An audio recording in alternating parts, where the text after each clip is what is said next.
recapping the weekend box office with all the latest news, movies and the magic. We bring it all to you on the WILIscredia channel every Monday, Tuesday, or Wednesday, whichever day Charles deems to be okay.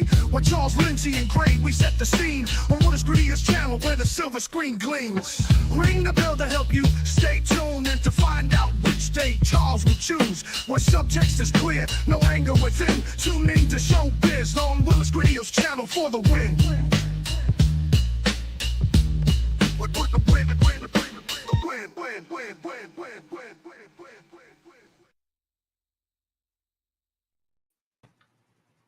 That intro continues to just be the greatest thing I've ever seen. Hello, everybody, and welcome to a lovely show business episode on a Sunday that Charles deemed. So we're doing a little crazy today, guys. I deemed today would be necessary. Well, I think you have a dartboard, right? And you just like whatever ends up getting it. But yeah, no. Thanks for tuning in, guys. My name is Lindsay. My 2 cents of nonsense. Let's have some fun tonight. Go for it, my friend. Hi, Charles over here, WILIscredia. If you're watching on my channel, Lindsay, you should have this thing under my face. Only members will be allowed to post in my chat, but that's not for any reason other than let's get Lindsay the watch hours. And this very same stream is over on my 2 cents of nonsense. Giddy up, let's get those watch hours going. And we're magical. We're in 2 places at once. we're trying something here Sunday night because a number more than one of you has said that you don't watch show business until the next day for like your travel, your workout stuff. And I'm curious to see if, because a lot of people start their work week on Monday, I'm curious to see if we do this Sunday night. The only thing that's really different is the numbers are estimates rather than the hard numbers, which, I mean, we have a general idea. So it's curious to see who's here on which day and why. Please let either of us know down below in the comment section what day you're watching this and what your routine is. Or let Gray know, like include him in it too. You know, there's 3 people here. Indeed, Gray, you have a channel, right? Hey, I'm Gray. Yeah, I got a channel. Supposedly, I'm gonna do something with it at some point. But yeah, I'm here. Yeah, woo. You know, ring the bell on Charles' channel, and then you'll know when this is. Good. Oh, and just to let you know, I'm watching on Sunday this week. So. Okay, cool. Yeah. Thanks. Oh, you're watching on Sunday. Okay, that's good to know. Good to know. But yeah, guys, welcome and for Charles' famous line, to the weekend that was. We have. Nope. Oh, no, that's not it. Nope. Wrong one. There Yep. it is. Sorry, Charles. You drowned me in images. Don't blame me when I start putting up the wrong ones. Okay. No. Don't bury the lead. Don't bury the lead. But yeah, guys, for October 4th to the 6th, we have 10 movies. It's starting with, I think, my favorite movie of the year, number 10, just for the title alone, My Old Ass. I need to see this movie because Aubrey Plaza is a queen and she's dominating everything right now. And she's in 10th place. I think it's the second And weekend ninth. too for it. And 9th. She is. And that's what I'm saying. Aubrey Plaza is dominating right now. And She's in Megalopolis? Yeah. Oh, Wow. yeah, she's quite Yeah. substantial in it, man. Okay. Yes. And would you call her the villain or is she just like an antagonist? She's definitely an antagonist. I don't know if I think Giancarlo would be like the closest to a villain. I would just say an antagonist for sure. That's fair. But That's fair. she definitely looks like she's having fun in that one. I would argue she's the only person who understood the assignment at times. But we will get into that. But yeah, no. Megalopolis, 9th place. Holding on like a boss. Francis Ford Coppola, not going anywhere. I mean, I say that he's probably going to be in like 18th, 19th place next week. But hey, man, you're in the top 10 2 weeks in a row. Good on you. It is like 75% down or whatever. It was 4 point something last week. The substance is outperforming it in every way, shape, and form. Like that's tragic for new ideas. I don't know. Actually, substance is a new idea. Actually, I take that back. Yeah, I was about to say, meanie pants. I get it. I support it. I'm part of the problem. I went and saw that one twice. I did not go to Megalopolis twice. Okay, well, great. Fired. Chat, we need a new Gray. If anyone has any qualifications, send them to myself or Charles, and we'll look them over. But then the funniest story of the year, I think Deadpool and Wolverine just will not let go of the top 10. 3 months? It's been out 3 months now? It's got claws. Yeah. Yeah. And it's like not even close. Deadpool Right? Wolverine is 33% higher than my old ass. It could lose $550,000 and still be in the top Right. 10. It's like it's not even like I'm kind of lingering at 10th place. It's in 7th. And barely in 7th because this White Bird movie. Whatever that like is. Dozens of thousands of dollars ahead of it. Well, what is White Bird? I don't even know. Does Yeah. anyone have any thoughts or opinions on that?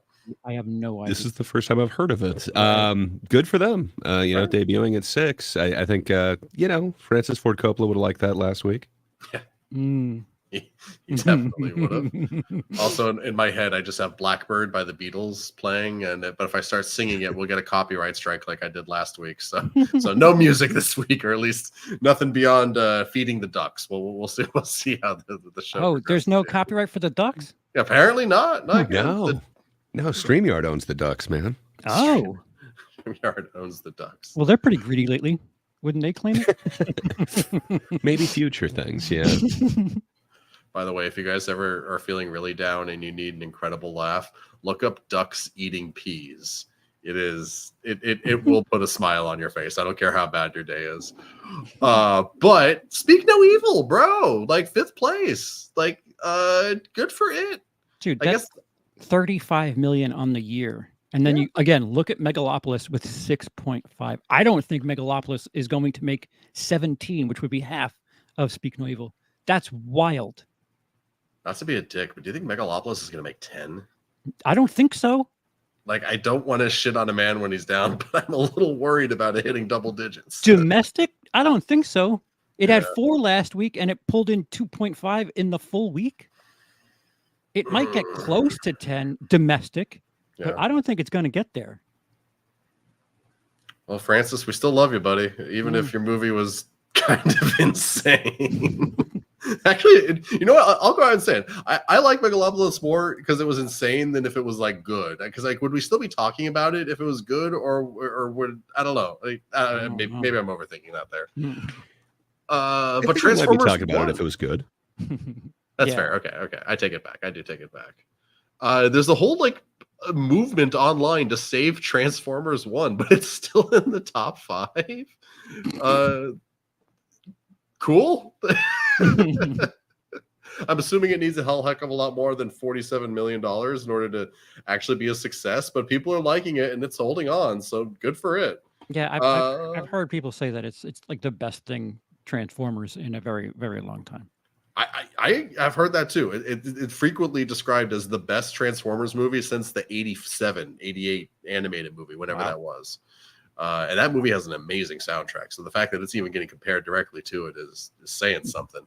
It might have the touch. I haven't heard a single bad word about it at all. Like, and other than the predictions when the trailer was first seen, the animation.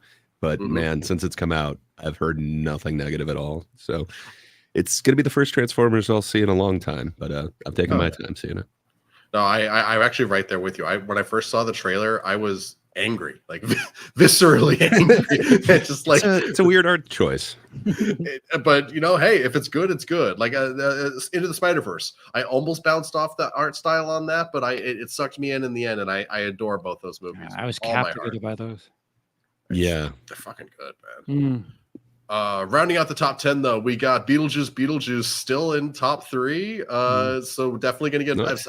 I'm calling it. We're getting Beetlejuice, guys. At some point or another, it's got to happen. Right? You could have called it. I don't think you could say that. It's not time yet. It's too soon. Okay, that's fair. Wild Robot. I still haven't seen that, but I'm still hearing incredible things about it. 18 million in its second weekend. That's pretty sick. And then the super biggie, cute, man. You have seen it. Well, talking about Wild Robot, like, come on, like it's like a Meeseeks that saves animals. It's a robot that has a task. It has to complete one, and it decides its task is protecting animals. There's a little bit more to it than that, but how could you go wrong with that? Does it die after it completes its task? Undetermined. No. So what happens once it completes its task? It goes back to base, and you'd think would be like reprogrammed or something. So die, no, but would it be the same? No. I would So give, but who knows what happens in this one? I would give everything. Can it complete the task? I would give everything if they just dropped to their knees and said, "I can't take it anymore. I just want to die." Oh, That's what the Meeseeks do. yeah. I'm just glad it also doesn't die running into a nuclear warhead saying Superman. That would have been a little sad. But movie sounds good when you're describing it like this. I'm down for that. You had me at Meeseeks. Yeah, I mean that's a great sales pitch, honestly. But the big one, boys. Is it? I mean, it's the little one that could have been big. Mm. Joker, Folie, a box office, or Folie a deux, or Folie and as our buddy Charles put it. Yeah, man. Well, if you want to look at it in slightly different terms, it made back in its opening weekend the budget of the first one. So that's awesome. That is good. That's an accomplishment. It is. What did the second one cost to make, though? 200 million. 200. What? It's not including advertising. What did they spend the money on? A courtroom? Like the rights to the mainly songs? Joaquin. I can't remember the exact numbers, but I think Joaquin got like 40, and I think Todd Phillips got like 20. But I can't remember the exact numbers, and I think they were estimates at the time. But that changes quite a bit of it. It does. Yeah, that does contextualize it a little bit there. But wow. Also really good for Joaquin, though, getting that 40 million. Dude deserves it. He carried that first movie and the second one just on his back. He actually won the award for it, right? It wasn't just a nomination. Oscar. He won. Yeah, so I mean, it's like, I think you got something to leverage your follow up to it. $40 million Oscar. So Lindsay, I think you have visual aids for this. I was gonna try and tee it up, but yes, or this one. Yeah, this one. So Okay. as of last week, the projection for this weekend was 60 to 85 million. As of Wednesday, the projection was 50 to 55 million. It made 7 million on Thursday, totaling out to be 20 million Friday. So that's a third of the weekend, 20 million. And Saturday, Sunday, they're projecting it to only pull in 20 million over those 2 days. I think it's sinking very fast. And you look at the comparables that they set up back when they were projecting a $64 million weekend. They were putting it up against the likes of the Batman, the 2022 version, the original Joker, which brought in 96 million on the exact same release day in 2019. A Star is Born actually outperformed Joker Folie, deux, that's hysterical. Wow. Well, another thing is 40 million is an estimate. It could be slightly higher. It could be slightly lower. But then things like Deadpool 2, if this movie pulled in 125, that would have been, I don't know, nobody would be talking about it right now.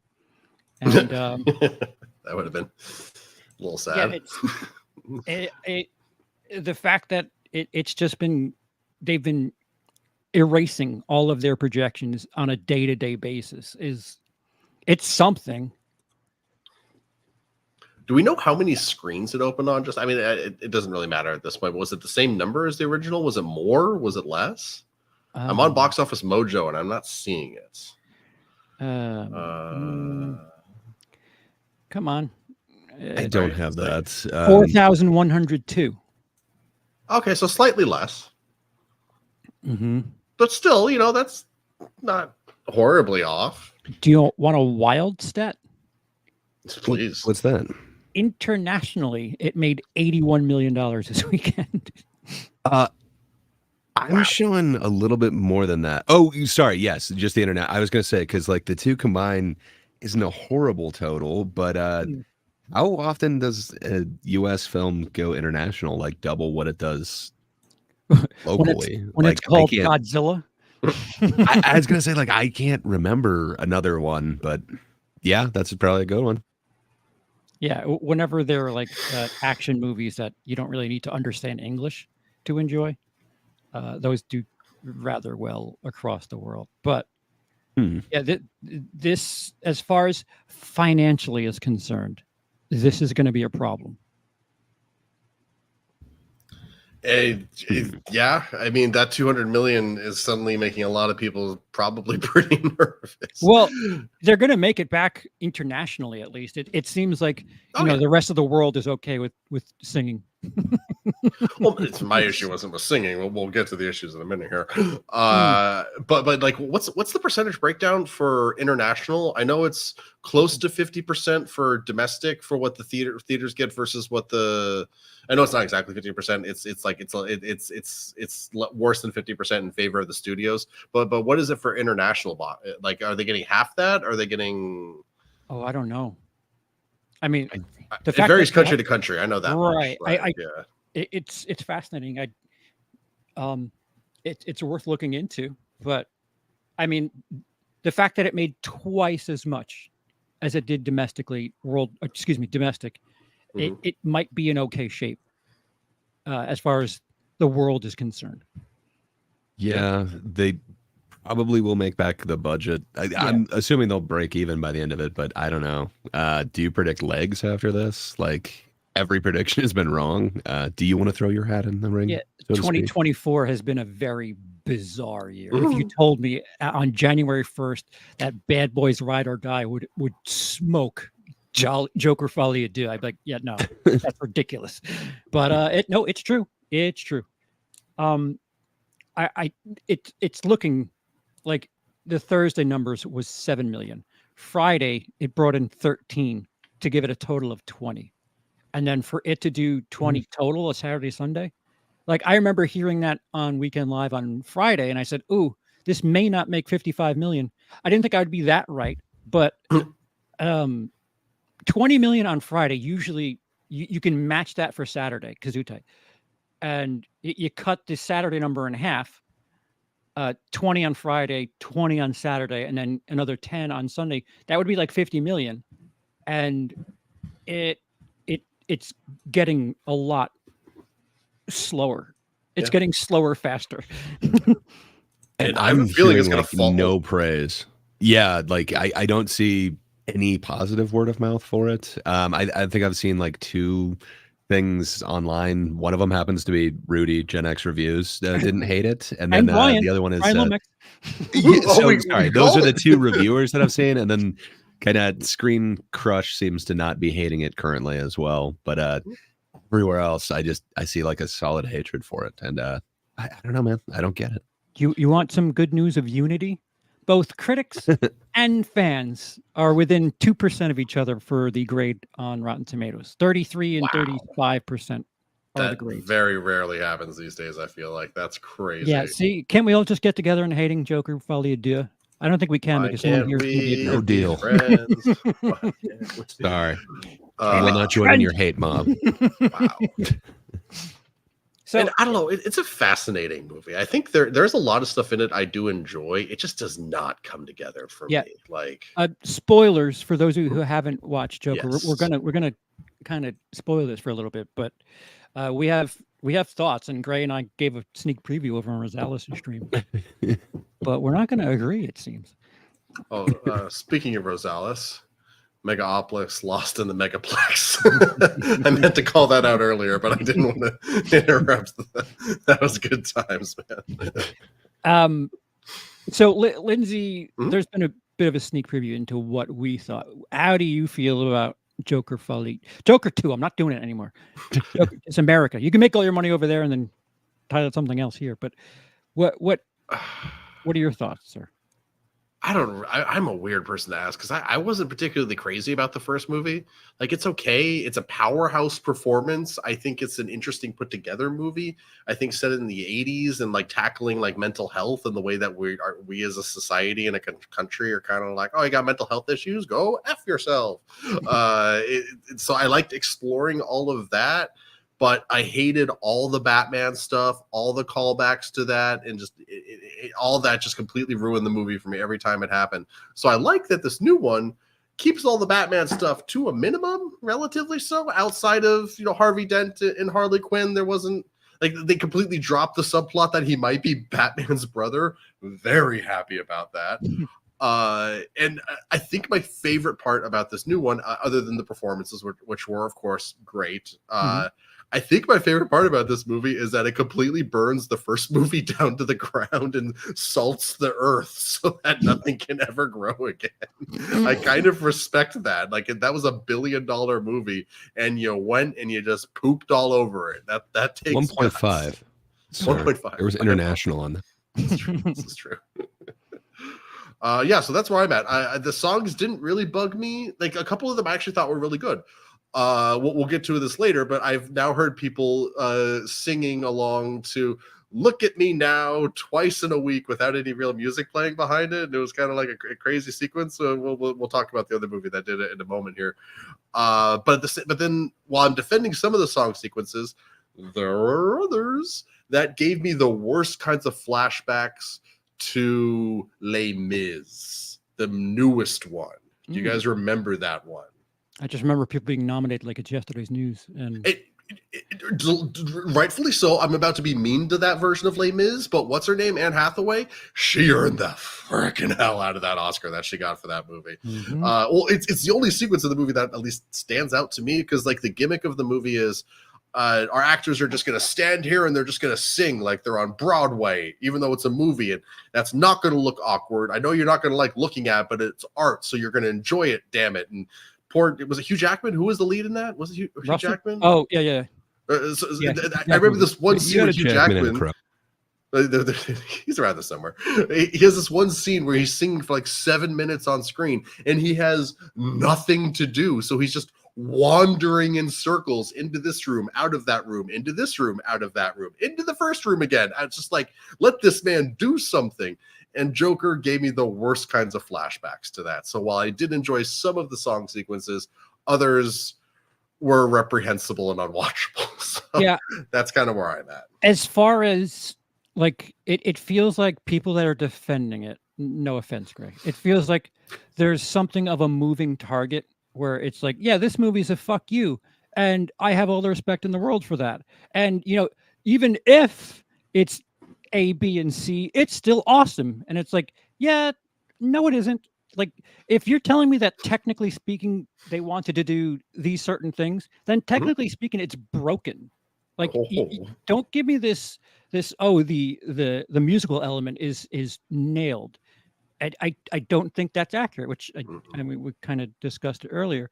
I feel like there's this, I don't want to put this accusation on things, but it seems like when it's comic property, it seems like when it's Sony Xbox video game stuff, there's this weird like attack / defense thing.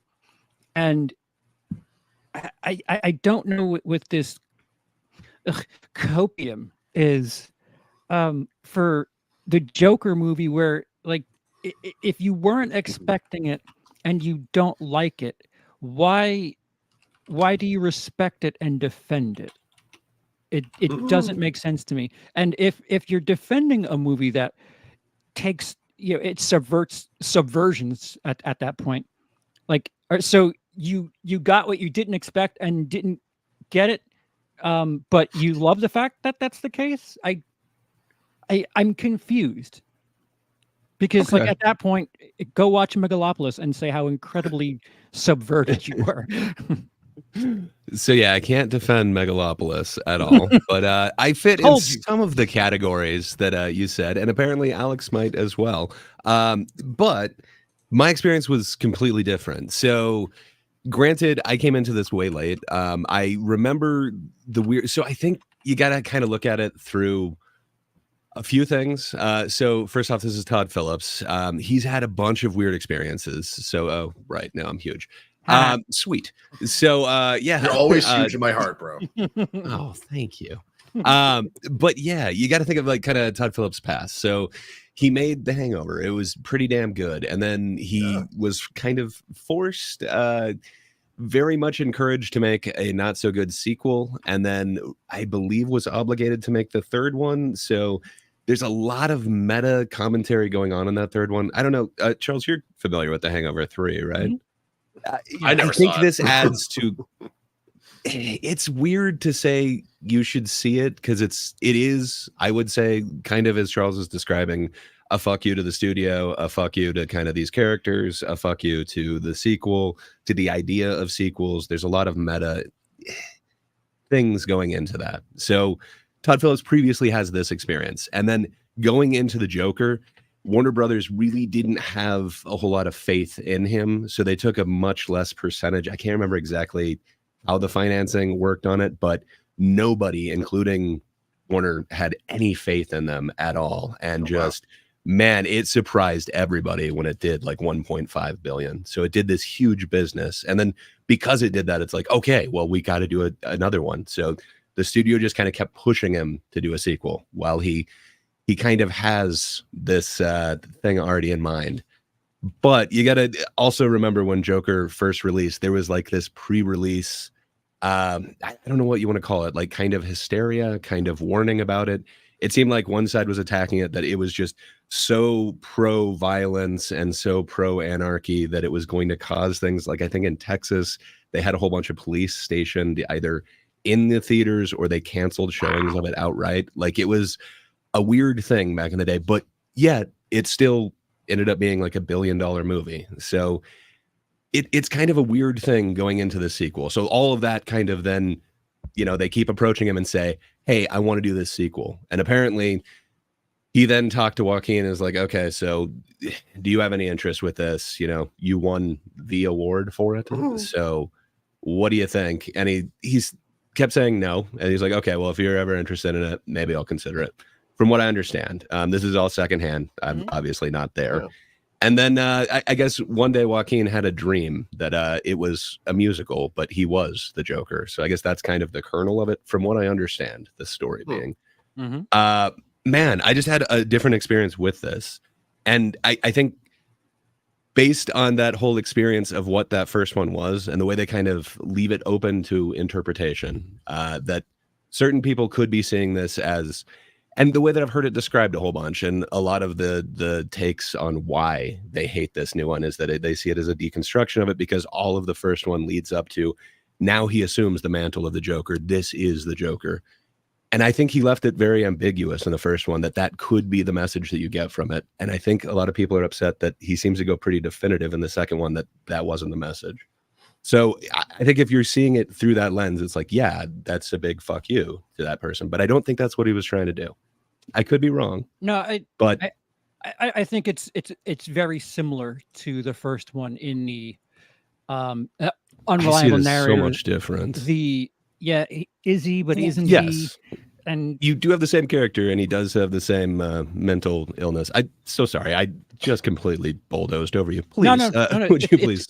It's fine, but like they hammer home just how much the things that we saw in the first one aren't what they seem like in the courtroom. Like these characters from the first one just outright said to Arthur, like, yeah, I'm scared of you. Like whatever you're talking about didn't happen. What's going on with you? And then they do more of that this time around. Spoilers in this? Or spoilers. I can keep it vague. Okay, so we're going into kind of spoilers. Every one of those courtroom scenes, I think a lot of people are kind of missing the point on that too. Like they're saying that it's essentially just recapping of the first one. And I think you're missing so much if that's sweet. What I'm just saying is thematically, it's continuing to hammer home that, he doesn't know what he sees. Kind of. This could be a thing, but and having those characters from the first one say, yeah, dude, I'm afraid of you. Like I can't sleep at night. That is just whatever you saw through his eyes in the first one. As far as those characters are concerned, that's not what they experienced. And I just feel like they did it well enough in the first one. Why do you need to discuss that again? I don't think whatever that. Yeah, I just think it's very similar, very very similar themes that they're covering. Well, I also think enough. I think there are two. Sorry, I was going to say there's two main themes that I see, and I agree they are similar. There is this whole class kind of warfare dynamics or this class situation, and then there is the whole concept of mental illness. I think they're quite big, but I think the other themes are really drastically different in the two, and that leads to my Sorry, Lindsay, I apologize, sir. I went right over you. I'll bring up my point after you, please. Oh no, Take it away, crap. What was I even going to say? I was going to talk about the courtroom scenes and how, like, everything that I'm hearing about in the discussion and people, like, responding to the movie is that they really didn't like the courtroom scenes outside of when Gary, was his name Gary? Puddles? Yeah, Gary Puddles. Yeah. Mr. Puddles. When Mr. Puddles was on the stand, I think is universally acknowledged as not only the best scene in the movie, but easily the best scene in the entire courtroom. Yeah. And do you know what precedes that? Is a musical number where he says, I have a feeling we're not giving the audience what they want. And then he does that. And that's when he goes back to the Joker in this movie. I think there's a lot more going on, but each one of those courtroom scenes has a huge impact, and it really changes what's going on in the story. But I think that's literally him as a meta way saying, oh, okay, we know what the audience wants, and we could give that to you. Here's this, but this is different. And man, I like what's different about it. So we kind of talked about it either the last week or one of the ones before that. I didn't even like, I wasn't a huge fan of the first one. I felt like it was a lot of common treaded ground that I've seen before. Not only is it have elements of Taxi Driver and elements of King of Comedy, but it's got like a couple other aspects, like especially the mother relationship, and then kind of a few mental illness ones with a sense of delusion and the unreliable narrator. So I didn't feel like it was super unique or very, I don't know, original, I guess I would say. And man, the only thing I can say about this is I don't know anything else that's quite like this in the way that it's worked out. And I just see, so I don't see it as a broken, I believe he called it like a broken narrative device. Technically speaking, it's not connected very well. It is, man. And if you hear Todd Phillips, the way that he's saying it is, if you notice in the first one, like Arthur's got to dance. He's got the music inside of him. Oh yeah. Mm-hmm. If you're unable to say it, sing it, and if you're unable to sing it, you got to dance it. Well, yes, that's doing in the first one, and now he's singing it. But that is delivered to Arthur, and prior to that scene, we have the security guard doing, like, as far as a plot theme of having Arthur in the musical. Like, he gets introduced to this musical class thing, and if you feel something, sing it. But prior to that, they've already started doing that gimmick with other characters. And, like, listen, I'm not one to say anything about musicals. I haven't. So you said that this morning. So I actually watched it again today. And man, I could go through the beats beat for beat. They do an element of delusion where he's walking with the umbrellas and they're all different colors, as if, that could be part of a musical. But if you remember his delusions from the first one, he was on quite colorful sets. And, he's talking to, what's his name? Murray. No, I'm forgetting the actual name. But, the De Niro. But Murray De Niro. Yeah, Murray De Niro, that guy. I don't know. Like, I feel like that still fits in with, he's got this music inside of him, and he sees the world a little bit delusionally. I think it still fits into what they were doing with the first one, but it just hit me so much harder with this one. I feel like using the musical aspect, you're kind of cutting corners by having songs be established by people that aren't his character. There's times where, like, Lady Gaga is the one who starts Lady Lee. Excuse me, Lady Lee. As long as we're correcting Murray Franklin, not Murray De Niro. Sorry. But yeah, if you're going to ride this musical plot gimmick, and we introduce it in a respectful fashion, I think it's fantastic the way they, like, I'm not opposed to the way they do it. It's just, you should have done it earlier and with everyone, because if that's how Arthur sees things and expresses his feelings, cool. Why does the guard feel that? Why is the guard using music when he's not interacting with Joker?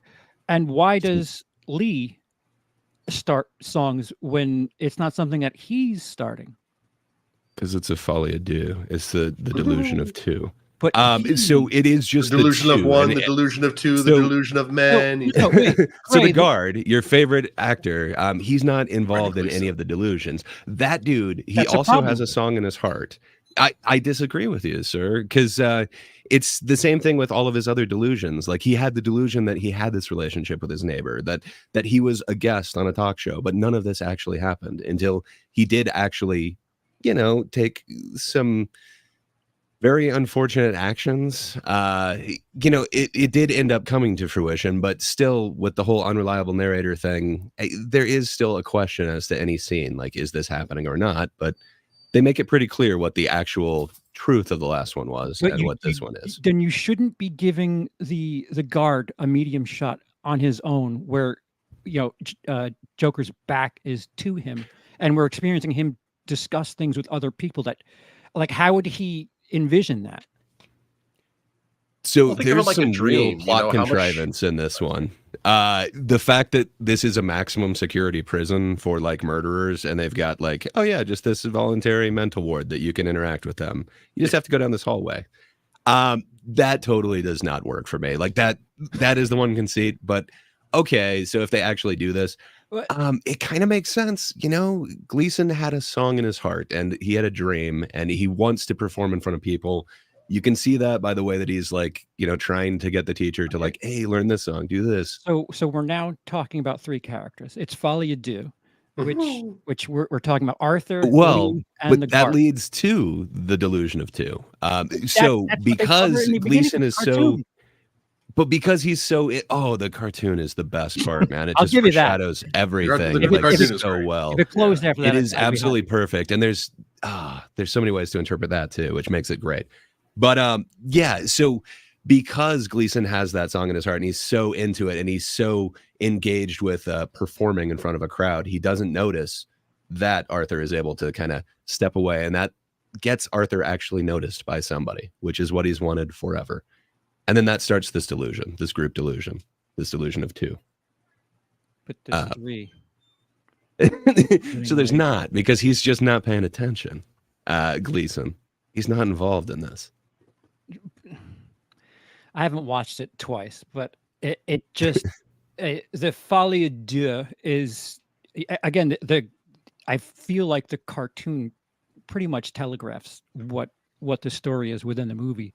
Literally, Something that I feel like I don't know if you've mentioned it or not, but a thematic thing that I kind of respect is the fact that they like really hit hard subtext on celebrity and the absurd things people do. Yes. Very that much. book signing. Very. That was much hilarious so. though. I And, loved how he was like writing something nice, and then he told them, "What do you write? Like, go fuck yourself" or something like that. That was something like that. amazing. oh, it's so awesome, and that's to Tim Dillon as well. I love it that Tim Dillon's getting like these cameos in these kind of huge movies. But to be the guy who's it's gonna be worth so much when he fries. That's perfect, Tim Dillon. Like that's just it's perfect. I don't know, man. I just love it. And then every song, I didn't get it the first time because I didn't like sit down and like examine the lyrics, but man, it really does kind of work for me. I understand that, not everyone likes it, and people are saying that some of it is unlistenable. I don't get that. I had a completely different experience with it, but every lyric really does express exactly what the character is trying to say. That's fine. That's what musicals are, as far as I It understand. is. But I'm just not asking, flawless. like we had Mean Girls musical earlier this year. I'm always like forget that struggling for a existed. couple other ones, but when's the last musical that you talked about the actual performance in there? I think they did something really artistic with the choices for this musical, something that I don't see a lot. And man, it's cool. Even if Gaga is going to say it's not a musical, I think obviously it is. And That that, was I weird. think it's that is the other thing. 13. Yeah, there's 13 pieces of music that they actually sing to, and like another 2 of them that I would consider it like a music video essentially. So I think there's 15 strong pieces of music in this. Well, I would mean, call it a musical. so something as far as the business end is concerned, Warner Brothers needs to fucking knock it off. Between Matrix 4 and Well, I don't think they're doing this again. like what the fuck are you doing this for? Where people are just like, It was $1.5 billion. How do Well, you say no to that? Like anything that you throw at it, you should be making back more than they have now. But they should have it in his contract where it's like, I promise not to make a fuck you movie. Give him, I don't think it is either. like, I don't think that he's saying like fuck you. He's just, I think, very firmly saying this is the correct interpretation of over here. And if you interpret it a different way, like, yeah, he's not in the same camp as you. But I think you lead yourself to that problem if you leave it kind of ambiguous. I'm pretty sure if they do a Barbie 2, it's going to make me like Barbie 1 a lot less. I love the ambiguity of that film. I understand why people are interpreting it their way. I see it, I think, a different way. But I think if they were to actually pin down a lot of the ideas from it, I think I would like it much less. And I think that's what happened to a lot of people here.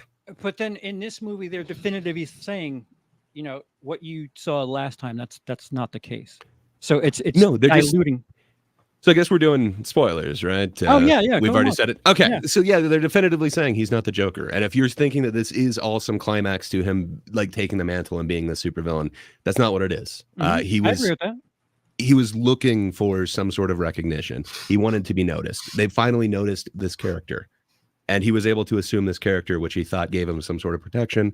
He learns really hard throughout this that that character offers him no sort of protection, and that essentially he is not Joker. There is no Joker. I think it definitively says that isn't Harley Quinn, and that also isn't Two-Face. But I just want to read Cody's thing out here because this is hilarious. Did you see the deleted musical number? The sequel will leave you in stitches. Thanks for the money, bitches. Some of you will feel the need to scoff. Now please go fuck off. See, is that a joke or not? Because that is a joke. How unfortunate is it that like it's that close where it's like, yeah, all right, makes sense. That's like, I don't think it is. I think I could instantly tell that Cody has the comedy. The chops of that. Come on, my friend. It's done in a fashion where, considering the movie we're talking about, is it that far-fetched? Yes. So every song, like if you want to bring up any song, I can tell you exactly how it 100% moves on the plot to this movie. Listen, those lyrics that he's saying for this, very funny joke do not move the plot along in any fashion. There is one song that isn't a jukebox in here, and that one is kind of the most on the nose, but man, it's a banger. Which one? Which was it? What was the? The Joker is me. So it is the original Gaga one, but it is kind of the big sequence in there. So there's one thing that I didn't necessarily catch when I was watching the movie, but I've seen other people talk about that I do think is fascinating about this film, where a lot of the Joker songs are about him and Harley, whereas Harley's songs are all entirely about her. Or I mean, like, or is it entirely that, or just mostly about her? I'd have to. No, it's all about celebrity. I got the world on a string wrapped around my finger. Every part of it is about this, or if they could see me now, and every part of it is about her and is about fame. It isn't at all about the relationship, and Arthur just thinks that, hey, she's actually noticing me, and she doesn't give a shit about him. She had previously seen the documentary 20 times, the made-for-TV movie about it, and she was 100% into the Joker, this character. The second he pronounces, just like a whole bunch of the audience, as if this film kind of predicted it, that the second he cries out, "I am not the Joker, there is no Joker," audience is gone. I think some people are reacting like Harley in this, and hey man, she was the villain. You're better than that. Come on. She definitely was the villain, which that's an interesting thing kind of in of itself. Like, how much of Harley's like story over the last 25 years has been about her getting away from being the Joker's abusive girlfriend, but now this movie is she's the abusive one in the relationship? That felt weird to me. Did you guys consider that at all? I don't mind that. I don't mind that. I feel like if you're going to hammer the audience with something, a subversion, you have her. That's true. Have him be broken at the end. If you want to kill him, fine, but have her be responsible for it some way or another. Because subverting. Go ahead. Oh, I'm so sorry for cutting you off. Please go ahead. You were saying subverting. Okay. There's no version of Harley Quinn that I know that would actually give a shit about the person behind Joker. Like, but what does he really think? It's all about Joker. It is that character. She is not attracted to the human, and that's what Arthur is. So I'm so sorry. You were saying, Charles, you were right in the middle of saying something. I cut you off. No, I feel like if they were trying to tell a good story and they were trying to be like, oh man, we're going to subvert everything you're thinking about these characters, then have that ending either be Lee that performs that Shiv movement, or have the devastation of her being like, yeah, you're not the guy I want to be with. Have that be the end. Like having people like Two-Face in this, it's just like make up your mind. What are you doing?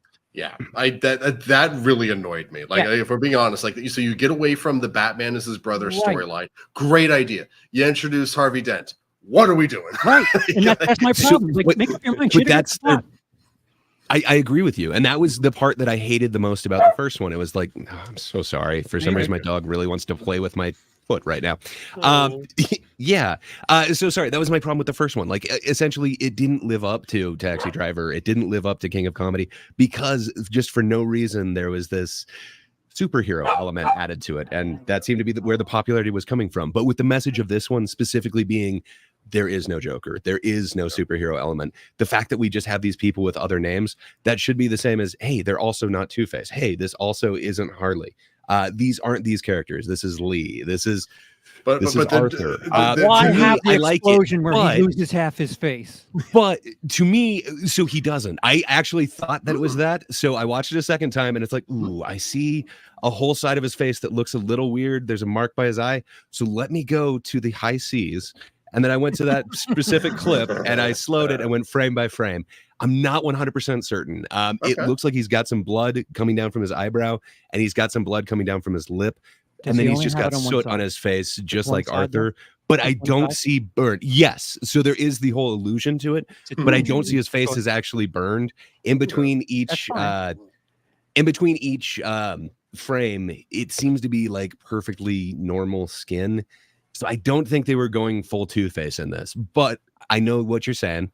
It made me actually go frame by frame to see, because they are literally alluding to that. This is that character. Hey, he was just in a burn accident, and half of his face is covered in something and injured.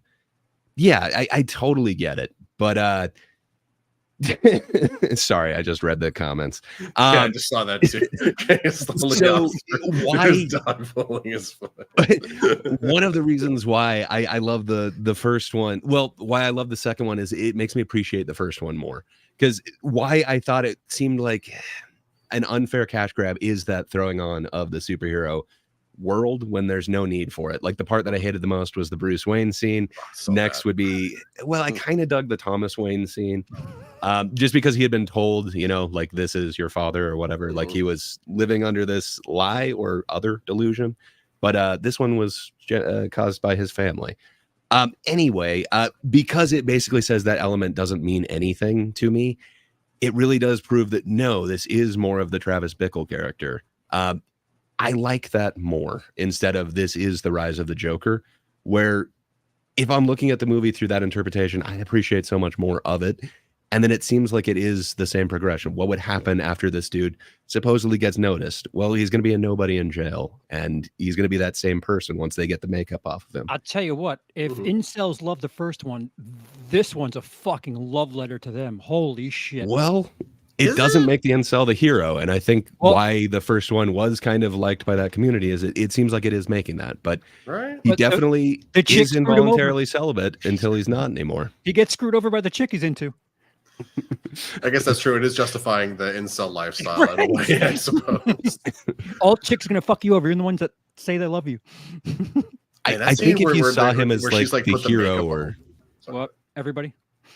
I am so sorry, Lindsay. I have dominated. Please, you speak, sir. You were talking about when she puts the makeup on him. It was just gonna say that was weird, man. That made me feel uncomfortable in the theater when she's like, put the makeup on. It is, but the couple scenes that they do after that, where you realize what happens, that like she literally is this upper crust. She's from the Thomas Wayne. She is like a peer of Bruce, if you will. She's in that upper echelon. She just gets what she wants. She rents the apartment inside of his building just because she wants to be close to him. She somehow finds out information of like where he is, how to be closer. She gets herself committed. She's somehow able to convince a guard. I'm assuming that means that she's able to bribe her way into there. But she has no interest in him. The second she gets to him, she has to put the makeup on him.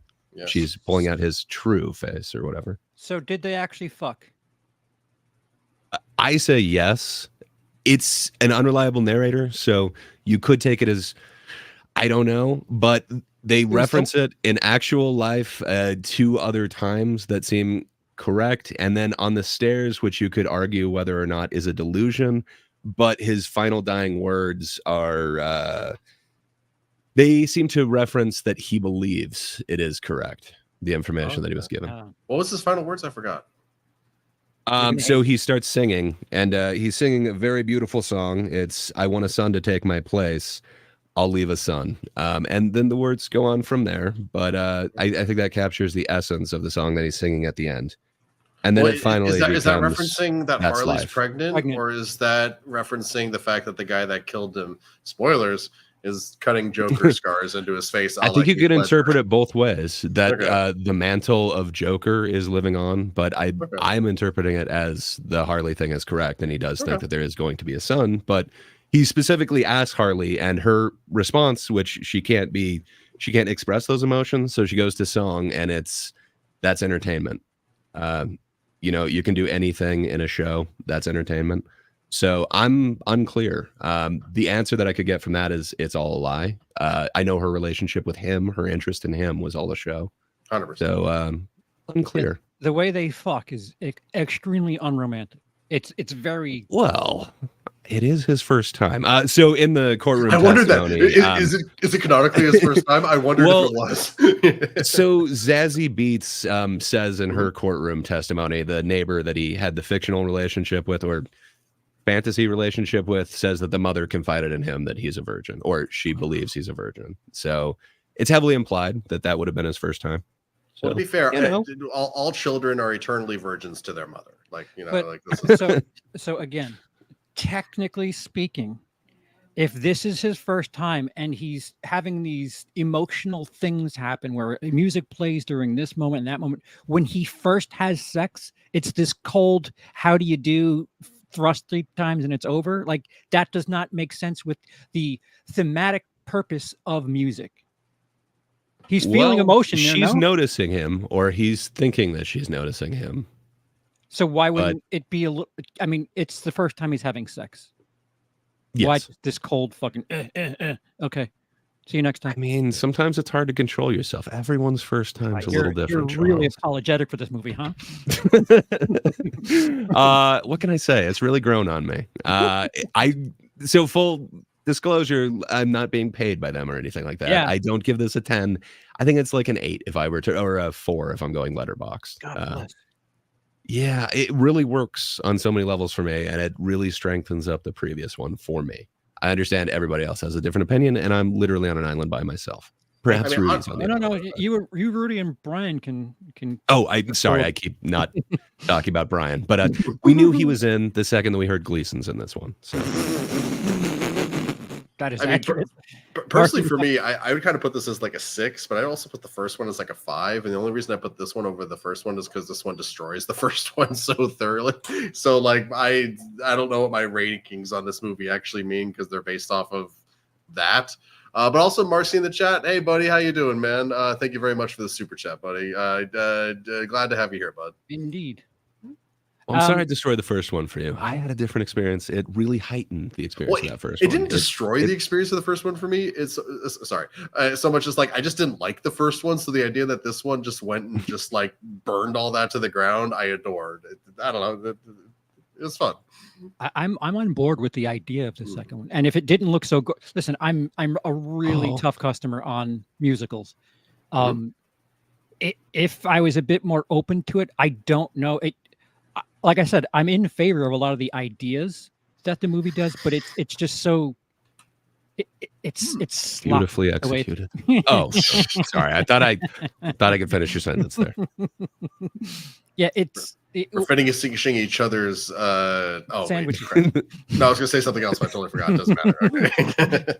But I'm behind a couple of the ideas, a couple of the theories.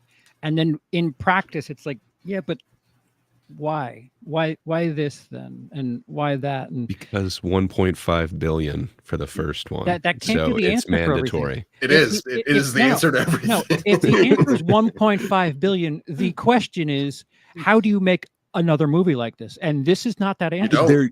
There is no way you don't get another one like this. And that's my whole thing. Like, I can't think of another one that's like this. I think he had something to say with this. I think there's a really strong message, and I think it is an answer to people that he thinks perhaps didn't interpret the first one as on board. I don't think it's necessarily a fuck you to them, but I think it's a little bit more of here's what I actually meant. And I think some people are interpreting that as like, well, you're saying fuck you to me. And I really hope it's not taken that way. I went into it with no preconceived notions. I wasn't a super fan of the first one. I heard every single review, including your stream on it, Charles, and I thought I knew like all the spoilers for it. So I was like, all right, this is going to suck. Like, every bit of the singing is out of key. Nothing's going to work. Apparently it's incoherent. And I had just seen Megalopolis. So it's like, okay, it's going to be very Megalopolis. Like, none of this is going to make sense. All right, I'm ready for this. Let's get weird. But man, I couldn't have had a more delightful experience. So well, I'm happy I've that enjoyed you experienced it that way. well, thank you. 100%. But as far as Warner's concerned, again, going back to things like Matrix, Their experience has doing? been bad on all of this. Again, because they took such a low percentage in that first one. That experience is not great. And I don't think they're getting a high percentage on this one. Like, it seems like they gave Todd Phillips the keys, and he didn't want to do anything, so he did what he wanted to do.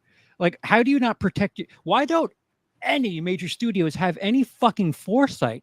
Like, protect your ass that, you know, if he doesn't want to do it, have him be an executive producer, bring in someone that will put some effort into it, and Todd Phillips still makes money, and he's incentivized for the film to do well.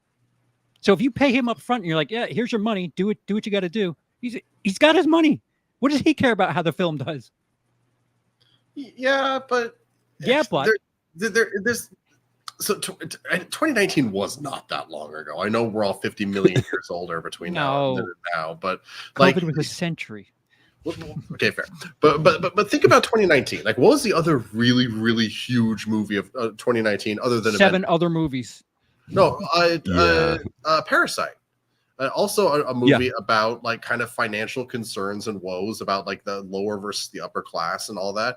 And they really both of them really got into the zeitgeist just kind of based off of that alone. And like the world is weird, much weirder than it was back then, but it's also weird for different reasons. So it's like I think it was just misguided in general to ever think that they could come anywhere near that $1.5 billion box office, just because like the world is just not in the same place as it was, and that fed into the movie a lot. At least for me. Maybe I'm overthinking that. But. Right. If we're talking money and trying to make 1.5 again, what are you doing? Tripling the budget? What the fuck are you doing? That was a mistake. That was a massive mistake. Yeah. No, I think to just get the twos to sign on, you're already over the budget of the last one. There's your problem. To just get Joaquin, it was apparently the budget of the last one. There's your problem. Yeah. He won an Oscar, though. Like, I get it. Like, it seems like you're in a no-win situation, because as a studio, do you just let it go when it was 1.5 billion, like this cultural phenomenon? Yes. Maybe. That would probably be the smart thing. But with their thing of they're looking for those $1 billion movies to like kind of support everything, I think you'd be stupid not to try and go sequel on it and hope you get like 75% of that. Why not have like a flawed hero thing and have it be another Batman villain? Fuck, do the Harvey Dent thing in the style of American Psycho or some shit. That'd be cool. I'd be down for that. Well, I think this is going to cement that you'll never get that now. Oh, sure. But and like that's part, like there's so much about what happened here where it's like, you fucking assholes. As far as films are it'd be so cool if they were doing that. They're just not going for those heroes. So like when you're talking about that, it's like, yeah, that would be a cool film. Like it's just a different one is the only thing. But sorry, you were saying as far as those and it's as far as like, you know, having the unique idea of doing a musical in a quote unquote comic universe. Guess what? We're never getting that now. It just feels like it for so many different reasons to show that you can do other things within these types of films. They use this opportunity to be like, let's shit on the carpet. and that's it. We're just like, what? I think the shit is gorgeous, man. What can I say? It's I do art. too. It smells so It's- flowery. Every Little I corny. don't know where I'm going to keep going with this. Every kernel is exquisitely placed. Just it propels the story along. Well, lucky for you, there's a film called Salo. I mean, I'm right there with you, Gray. I 100% am. I don't know what Salo is. So I'm just going to ignore Charles there. But so here's a question for the group and for the chat. Has them like because a few movies have done this kind of thing before, where they make the plot of the movie about the fact that this is a franchise that maybe shouldn't really exist anymore. Like I guess my immediate thought is New Nightmare. How it's kind of about just making a nightmare movie. Like, has that kind of movie ever done well? Like, we like them. I like New Nightmare. I like that Scream aspect kind of Joker too. Scream kind of was that. Scream kind of one. was Yeah. that's true. I think it would be the most popular of that. And Probably. it kind of did the like meta genre one, I guess you'd say. It definitely was the most successful, or most likely the most successful. Mm-hmm. Yeah. But yeah, I can't think of one like you're mentioning. It's like, yeah, It's does very seem like specific New niche. Nightmare. Like, I'm not expecting a 1-to-1 here. It's an oddly specific subgenre. And like again, from the business perspective, Warner, who produced Hangover 3, they know the history with this guy. What the fuck are you doing? Yeah. Forget Hangover. You have Matrix 4, where it's just like, we don't know what the fuck we're doing, and these people don't want to make these movies. You don't check internally, like, we've paid this guy before. What does his previous history look like? It looks awful for everyone. And as far as like major studios are concerned, never mind just having a musical element to some sort of weird subgenre, having a $200 million musical, that's gone now. So they keep like burning their own Everything. Yeah, for as much as film and the theater going experience is in trouble, they're just punching themselves in the face with these things that they do. And I love this excuse all the time where it's just like, it's because phones, and it's because people don't want to watch more TikTok, and you guys you don't leave the house enough, and no, you're fucking up. Give us a reason to leave the house. Oh, it's because of pirating. Is it? I mean, wouldn't download a car. I am racist, or am I racist, is still not on most pirating websites. So how effective can they actually be? Let's be real honest. It's here, out of the top Pretty 10. effective. It is out of the top 10. You're correct, but I'm just saying it's still not there. I'm just saying, man. I think it's still setting records for daily wires, whatever you want to call that, like box Sneezing office on a ham things, sandwich is a record for their esteemed collection of 5 movies. I would take their record over mine. I've made 0. I owe money. Can you highlight Graveyard Key? Just weird how Phillips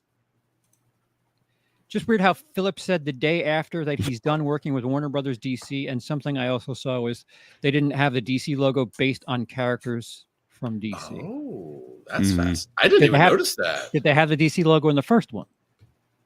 I thought they also said based on characters, but maybe I'm transposing. Yeah, like there's a lot of people at fault here, and I don't get me my words wrong. Warner Brothers is numero uno. Like, if you're looking for a marketable film and like a successful one, like, this is not it. It is not for everybody. You asked me, like, what is the audience for this? It's going to be a niche audience. It is not an audience for everybody. And I think you're right. The idea of a sequel is cash grab. It needs to be for everybody. This is not. I know the answer, but piggybacking on that, name me a $200 million film that is niche. Ooh, I have one on the tip of my tongue, but let me check the budget on it. I think it was in there, but I could be wrong. Do you have any off the top of your head, sir? John Carter doesn't count. Oh, that was okay. So that's like the one that I'm searching, but let me see. That's 250 million. That's 250 million. That's Disney. They made 90. Wow, was that really $250 million? God damn. So that's what I was Googling right now. Okay. Damn it. That's a failure. So there's another one. What is it? Was it called like No, not Xanthura. That's Zathura? like the Jumanji. That's like the Oh, Jumanji Zathura. one. There was another thing. Oh, The is space that the one, one right? where they tried to do like a space? Yeah. So yeah, they tried to do Zathura. like a space thing, like a whole Jumanji in franchise. space. Yeah. So I keep calling it the wrong one. There's another space franchise that they tried to do that I can look up, but it was a complete failure and it was Is quite it Ender's expensive. Game? Oh, yeah, I was gonna say Ender's Game. I I had something forget in the that name else, of and then I lost it. It was Oh, it stars that one model. What's her name? Like Kara something or something yeah, like that. that was the thing. The French Valerian. one. Yeah. Valerian. Valerian. Thank you. I can never think of the phrase. Like, wasn't that near 200 million, or am I totally tripping on Yeah, that? it was produced in Think so. France too. Yeah, Valerian. Yeah, it did not make close to its money back. It is a Cara Delevingne movie. That was an entirely indie financed movie, I think, too. Oddly enough. No, it Was what's it? his face had a lot to do with it. The French. Oh, what is his name? Sorry, the budget's 180, so my bad. It is a little Close under enough. 200. Close enough. Who's the director? Give me 2 seconds. From Control Shift T. Fifth Element. And Fifth Element, yeah. I always forget his name. I went Luc Besson. Yeah. Again, this isn't so much a statement on anything other than studios who are throwing money out don't do any sort of studying. Like I'm not trying to catch you, Gray. It's just all right. So you know what your risks This is are. not. Don't get me wrong. Like, this is the dumbest thing that they've done with the two different franchises where they didn't support the first one, where it's like, why wouldn't you think that people would jump on board with that? And then when they just threw this much, and what is that? Like, not 10 times the budget. I guess it would be 5 times the budget. Like, Jesus, you don't need to do that for that. Like, double it maybe if you're going to do that. But Leave that up. I can't see.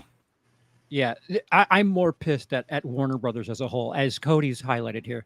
Batgirl is so bad, we'll just take a tax break to spare the embarrassment. Stay tuned for the musical courtroom drama. Warner's just like, I don't know, how can we shoot our own dicks off? It. Well, it gets worse too, or better, Right. depending on how you look at it too, because Batgirl was getting positive early reactions to, like, the not completed versions that were, and they didn't even test screen Joker. They just put that in theaters. Yeah, So, it's like, critically speaking, whatever happens with Joker, whatever. I'm talking financially speaking, they shot themselves in the foot, and then they gave someone else a gun to shoot them in the foot. It doesn't make sense from a business perspective what the hell they were doing here. it's almost like Zaslav is embarrassingly bad at his job. That's possible. But But yeah, hey, if I'm as bad as Zaslav was at any job that I get fired. Whereas he gets a big page bonus. dude, what's kind of frustrating is the international budget is going to bail them out. They're going to make their money back on international. Probably. I think So- so. I think they should No spend a mistake. shitload on advertising though. So who knows if they're actually, and whatever, it's the percentage that they split. So I don't know if they're going to make much of a profit, but I think they'll get back to. Yeah, the fact that they'll get close to even is kind of frustrating. Where they're going to be like, "Oh, just America doesn't like musicals," and it's like, no, that's not it. We kind of wonder liked if- Mean Girls. So what do we want to think, like, with advertising? 300 million, 350 million? It depends. I've heard double it, but I can't think that they would spend 200 million on Right. that. So I don't know what size. It's just double it. My own personal experience, I saw a ad for it like every 2 seconds, especially That's a lot, like yeah. the week leading up to it. But I Mhm. couldn't tell you what that costs. That could just be my stupid feed telling me you like movies. You watch more trailers when they play them. It It's costs more just- than a roast beef sandwich. I'll tell you that much right now. Like, It's just weird that Beetlejuice came out 3 weeks ago. That made a ton think so. of money, so and it's much. kind of already out of the conversation. Well, I It's guess fun. not technically. Like Hey, we talked can about it see- 5 minutes ago. What are you talking about? it's entertaining, and I can see that being kind of for everybody. They're putting in elements for everybody. This is the exact opposite of that. Like, if they wanted to go for everybody, it would be like that courtroom scene. It would be him in his clown makeup. Like, that's super entertaining. It would be what parts of this movie are. And yeah, it just wasn't. And I think it's intentional. I can't see how Warner thought that this was going to make a ton, but yeah, there's something there. I agree. First of all, the cinematography is just gorgeous. If anything can't be title alone, like just when that pops up on the screen, it's like I was still expecting to totally hate this, and it's like, okay, well that looks pretty cool, but okay, this is gonna suck. Todd Phillips knows how to make a movie. Like we talked about the umbrella shot earlier. That was gorgeous, man. And as absurd as the scene is when Lady Gaga is just being like, build us a mountain, and he's just like tap dancing, it still looks dope. It looks really good. There's a lot of those singing moments where they're just one shots. There's a couple of oneers where you just track with the actor, let them sing, and that's impressive. It's really good performing, that's for sure, because you're not cutting into that, or at least it doesn't seem like it's cutting into it. Best tap dance I've seen all year. It was an extremely good tap dance. So was that Joaquin, you think, or was that like was he I think so. They were full body shots, but I guess you could composite anybody's face on anybody now. So I don't know. Wearing that makeup. And he's so thin now, it's like, come on. Yeah, his shoulder blades. You could get any dancer. Weird. That opening shot really did kind of put me on edge instantly with like his he looked like he had wings. Skin. Yeah. Ugh. And it fits very well with the cartoon as well. They also made him creepily emaciated as well. If the film ended after the cartoon sequence, I would triple my score. Oh, I love the cartoon sequence. Does. I really did, yeah. But it plays it out on like 3 different levels. But so again, a lot of the issue is with the rolling the carpet out and getting people ready to watch this movie. If you don't really care and you're making a movie that's not for people, why do you hold back on when somebody asks you if it's a musical and you say no, it's not a musical, it's just a movie where people sing? I still don't understand that. Did Todd Phillips do that? Because I've seen a couple of different press releases where they're saying like, yes, it's a musical, this is a progression of what it is. Arthur had the song in his heart in the first one. He had a song inside of him. And this is just its current like expression or whatever. But I know that in that press interview, Gaga was saying this isn't a musical. Was it just Gaga saying it, or was it all of them? The fact that the messaging is confused is more than enough to be like, what the fuck are you doing? Well, it just sucks if everyone's just going off of what like one actor and the thing says. I agree that she is like a big actor. Because the internet is just so level-headed. What is she, like fourth billed? Because I'm surprised De Niro gets second billing. That's pretty astonishing. Did he? Yeah, and I think he's in there for all of like 1 split second. But yeah, it's just kind of interesting to me. But yeah. Yeah, I just there's a lot of mistakes made. Oh, who's crying? One of the puppos had to get spayed this week, so we have to kind of nuts cut. Well, reached in and pulled out. You just have to kind of keep her crated right now, just so she doesn't run around like an insane puppy that she is and go dive bombing off the couch and rip out her stitches. It's just confusing. Okay, and again, since we were a money show business show, do you have the stats for the year, Lindsay? Oh, we lost Lindsay. He might be dealing with a crated dog now, but I could make them up. No, so in regards to the estimates for this weekend, which is currently at 40 million, and the way the weekend's going, I might actually not be surprised if it ends up being 38 or 39 or something.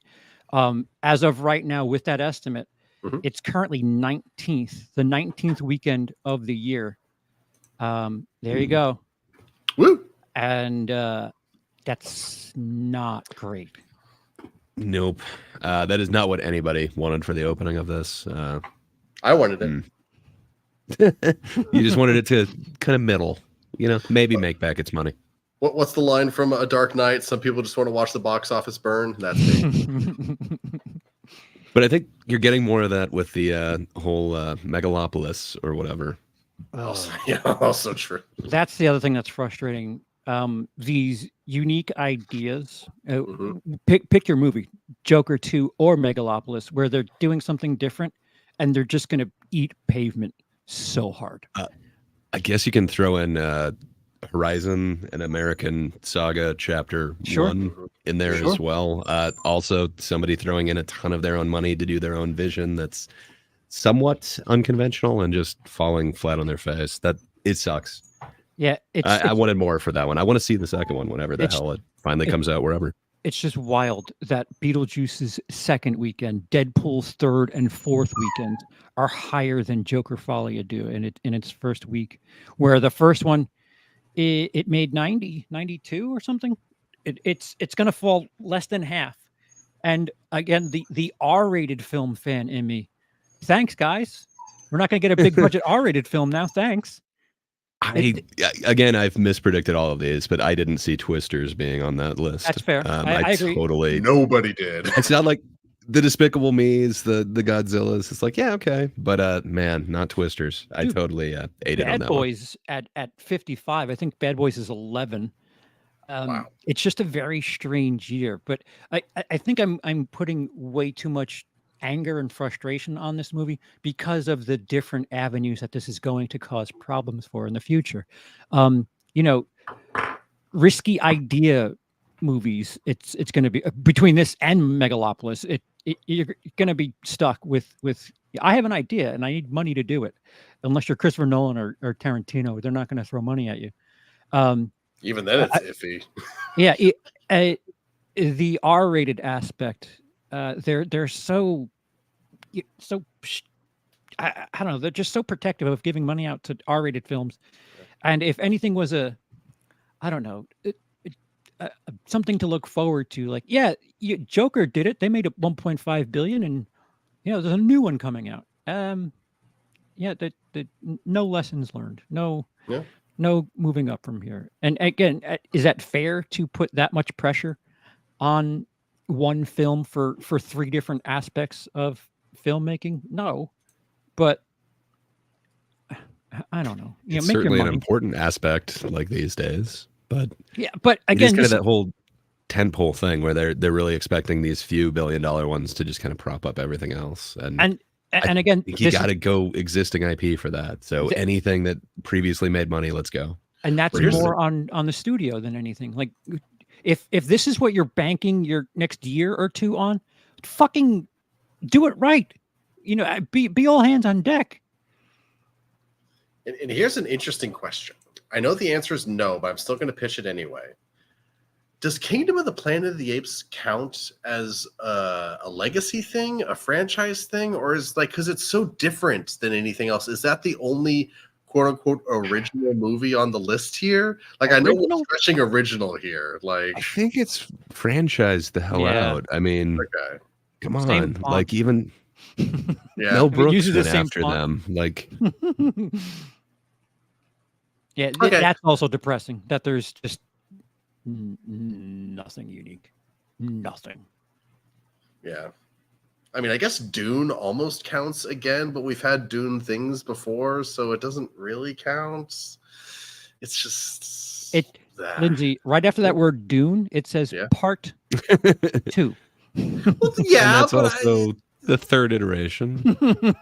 But for many people, it's their first time experiencing it. Yeah, but it's I don't know. I'm just trying to. I'm trying to devil's advocate a really unfortunate situation here. I totally admit it. Yeah, it just seems like everyone's pointing the finger at everything else. When, I genuinely feel bad. I don't know why, because I don't really feel bad for like NATO, the theater owners. But it seems like everyone just feels like everyone is doing their part to make sure that film going is just awful. Yeah. And it's so cynical and so empty, where it's like, who is this for? Well, what's the adage? If you make something for everything, you're making it for no one, or something like that. Someone said that at some point. I didn't just invent that. You guys want to hear some interesting but depressing numbers? 46, 19. 11. Well, 47 actually was the 47 million was the opening weekend for the Marvels. another $1 billion film that then fell horrendously. Would you like to know how Aquaman 2, another $1 billion movie whose sequel did not do well at all? Do you want to know what it did? Yes. 27. Yes. So we're like right in the middle of two of the biggest flops ever. With Better question. Joker. What were their Yes. next weekends? Oh, you know I don't have that. Un momento, sir. Sucks, doesn't it? When you don't have the number in It front of does, you. it does suck to be me. I never have the answers. Well, what's the budget? I don't have the Well, now budget, you're just Lindsay. being a dick. Oh, I see. We're just airing grievances here. Okay, no, it's okay. It's okay. Each of those Okay. had their own controversy, though. There was the whole like Amber Heard thing and like extensive reshoots and re-edits for the Aquaman, and then the Captain Marvel thing. I think we all felt, or at least those of us that went to it under a false guise, kind of felt a bit cheated and weren't particularly looking forward to seeing the next one when we were told like you had to see this to understand Endgame, and it was just not true. I don't know a single human being who saw Captain Marvel, left it and was like, "Oh, that's so necessary, that movie." 5 stars. That's what I mean. It felt like they screwed us over that way. Yeah. Where at least Joker, from what I understand, out of that 1.5 billion, a whole bunch of people they didn't feel that they got screwed over. Like they actually needed to know this, but I don't know. You got information there, Linzo? I've got at least one number, and it's Nice. gonna melt some brains. I think. I don't think so. How do you? Which give me one? an estimate. Is it the Disney morons or the Warner morons? The Disney morons? Oh. Give me an estimate for how you think the Marvels did in its second weekend. What's its first weekend? 46.1. 18. Great. Sorry, I was not unmuted. Let's go 11. 11. By Price is Right rules, yeah, because it was 10.12 million. A What's that, 80% drop? 78% drop. Holy shit. Yeah, I didn't remember that. Just you got to go with 11. 11's a good number, but not for them. That sucks. That is quite a big drop. So yeah, that word of mouth thing. Do you think that contributes to it when you hear this is a big flop, this sucks? Were you guys looking forward to seeing Joker? Did you hear the news that it was a flop before you went to see it? Were you poisoned? No, Wait, no. I mean, we had Cody here Tuesday after he saw it, and Fair enough. I mean, I guess that's the Joker- start of my poisoning. Joker 1 was something that back when my wife lived here, Jesus, we went and saw it, and it was just like, oh, that's kind of neat.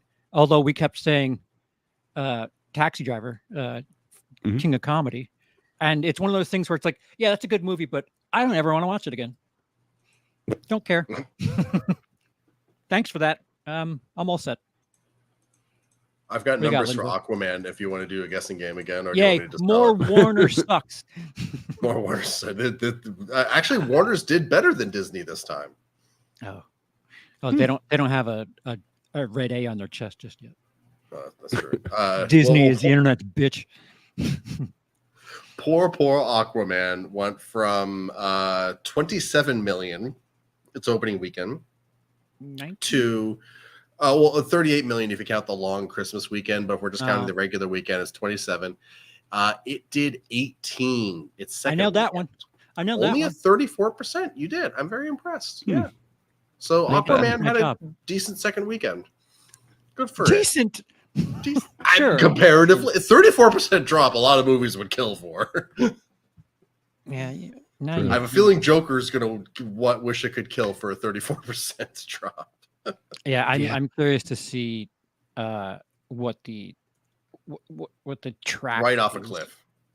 It's gonna be like it's not gonna be a 90-degree. It's gonna be like an inverted thing where it's like it's gonna be like going back on itself. It's gonna be the trends are the good thing about the trends are they're dictated by the opening weekend.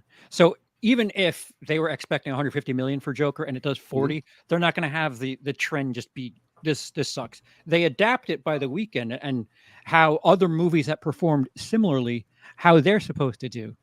And it's fascinating to see where some of these movies just die. Yeah.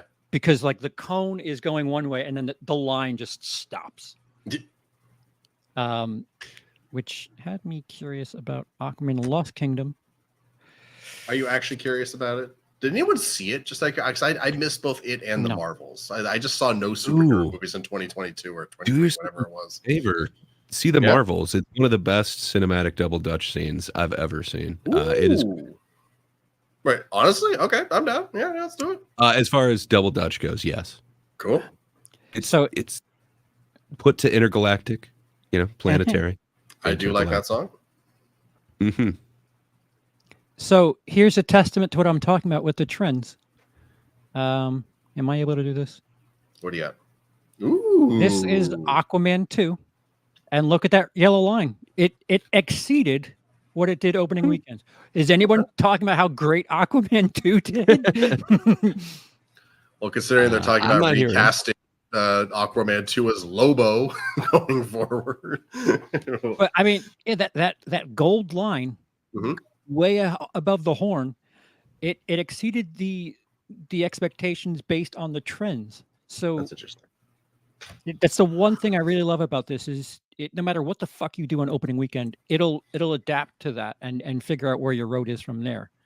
And as far as technically speaking, as far as the financials, what you're expecting after the first weekend, granted, if you're expecting $1 billion opening weekend, you make $5 million. That's not exactly fair.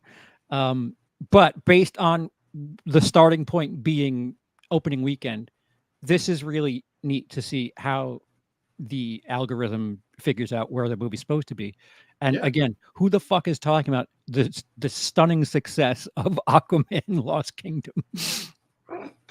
Also, can we talk about this trending thing on the side of the page here? Like 3 billboards outside of Ebbing, Missouri is like a 4-year-old movie. Why is that trending right now?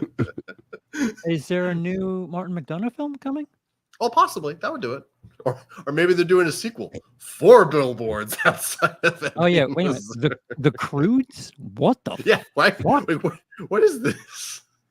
And Trap? No one's talking about Trap anymore. Oh, dude, I feel like I'm on the outside of some joke when it comes to Trap where people really have a good time with that. And I officially think that there's some sort of meme thing happening with. It's very possible. By the way, Marcy, are you guys excited for Nobody 2 releasing next year in August? The Bob Odenkirk action movie has a sequel, but with a different director than the first one. I adored the first one. I went to go see it strictly because I love Bob Odenkirk, and that was one of my favorite movies of that year, so I'm super down. Director change, might not be a good idea, but I'm still interested. I will see it. I don't know. A whole bunch of different directors handled like Breaking Bad. I think Bob Odenkirk can work with different people. I'm looking forward to it. I did not know that it was going to happen, but now that I know it, I'm there. Yeah. No. Did you ever see Nobody, Charles? Yes. It's just a fun action movie. Like it's. I also kind of like it because take from this however you want, but like it almost felt like most like conservative dads like dream of what they want to do in their like retirement years, like you know what I mean. So like, but I also still enjoyed it. So it's like a cross the aisle type of politics movie that I was actually kind of able to get behind. I adored it. Like where I am weary is the John Wick offshoot shit where there's already the ballerina thing. Is this all we make now? Is John Wick movies? But I didn't anticipate that was what it was going in. Like, if you just told me that, I'd be like, eh. But man, I think it's better than any of the other kind of John Wick knockoffs that I've seen, and I think there's some real understated humor that I just love about that film. Well, Bob Odenkirk is just so effortlessly funny. He could just stand there and just like read the phone book at you, and I think it'd be the most entertaining thing I ever saw in my life. Because one, where'd he get a phone book from? But anyway, I'm super down for this movie. Super down. I just feel like when there's like these tiny budget things that can like $25 to $50 million. Again, these John Wick offshoots. No. Can you like name me a Liam Neeson movie after the Taken franchise that doesn't somehow still feel like Taken? Fair enough. Gray? So do you think John Wick's where it started, or The Gray? The Gray. Hey, Yeah. So, I didn't even mean that. Well, I mean, you wrote and directed that movie, right? Well, does it start with John Wick, or could you say that John Wick is like a knockoff of like shoot 'em up, but with animal cruelty or something like that? Is that the hook for you? Is the I mean, it puts it over the top. What can I say? It's not a deal breaker. Don't call me unless you kill a dog. And no AdSense. Well, I mean, what can I say? I like revenge, and you better not hurt an animal. That's funny. I watched Signs yesterday, and I knew it's coming, but it's always hard for the dog deaths in that movie for me. Great movie though. Great old school M. Night movie. Like, how many of those? Like, what was the one with what's her tits from Guardians of the Galaxy? The Zoe Saldana? Pink Lemonade, or what the fuck's it called? There's a bunch of like, I can't remember the redhead from, she's the blue. Oh, Oculus. Not that. No, there was. Yes, that is accurate. eating light bulbs. There was this stretch after John Wick, and now that we're getting the Ana de Armas, all right, you have me halfway in the door. You had like all of these. It's kind of John Wick, but not. And then there was this wave of female John Wick, and there was Charlize Theron who did one. Ultraviolet. Is that? Oh no, not Ultraviolet. She had a white wig on. Atomic Blonde. Atomic Blonde. That's it. Yeah. Yeah, and then there was I think there was also Lucy, and there was like a couple other ones Lucy that are kind of similar in those veins, I guess. Right. It's just a twist on it. It's close enough that it just you're in the supermarket, and you could smell that something's being baked, but it's. Yeah, what is that? Is that cake? No, it's bread. I kind of knew what you were doing, but same. Have sweet you seen smell. Monkey Man? It was very heavily advertised as kind of like an international John Wick or another type of John Wick, and it is very much not that. Sean said it's quite boring. Yeah, so that's what I was gonna. I don't know if I'd go so far as to say boring. Certain people have it as like their top movie of the year. So I don't know. People I trust. No. Thank you for clarifying. So I don't know. I hear really good things about it. I didn't experience it that way, but I guess I was just wondering. But I guess if you haven't seen it, you couldn't tell me if that would be classified as one of those John Wick knockoffs, or if they're just marketing it that way. I think that's more a statement on how things are being marketed. Like, are marketing houses as cynical as if people think they're getting John Wick, but in snow, that's all we need to do. We need to sell them John Wick, but in snow. We need to sell them Taken, but he's a drunk. I mean, yes, though. Like, the only thing that you have to say to, like, are they that cynical or are they that cash hungry is like snakes on a plane? Like, it was sold just based off of the name. I think a lot of these like sequels are like, it's Taken, but on a garbage truck. Like, it's shorthand to, okay, I know what kind of movie it's going to be. Okay, here's our twist on it. I actually appreciate Taken, but he's a drunk. I forget what it's called. Get out of the way, or go. He plays a New Yorker and he's a drunk. It's 3 words. Yeah. Never let go. I know the one that you're talking about. I feel like I'm blanking on everything today. Yeah, it's Never Let Go is definitely. And he's like this drunk. He's a pathetic guy, but he ended up doing Taken shit by the 3rd act, and I had the things that I felt familiar with, but enough of it was just like, oh, this guy doesn't know how to build everything from the, like in the beginning of Taken, he knows how to build the alarm clock or whatever the fuck. Yeah. This time he's a drunk. Yeah. All right. Well, won't be able to build anything. Did you guys ever see Pig, by the way? No. Oh, so good. It's so goddamn good. I half watched the trailer top for of my it. Nick Cage. Oh, sorry. Well, it's Nick Cage's I was just saying, it's up there. Yeah, It's one of my favorites of his.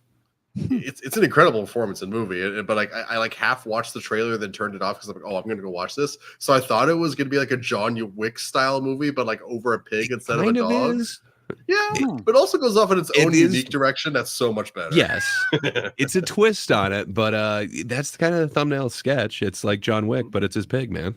But he could get it back. He could.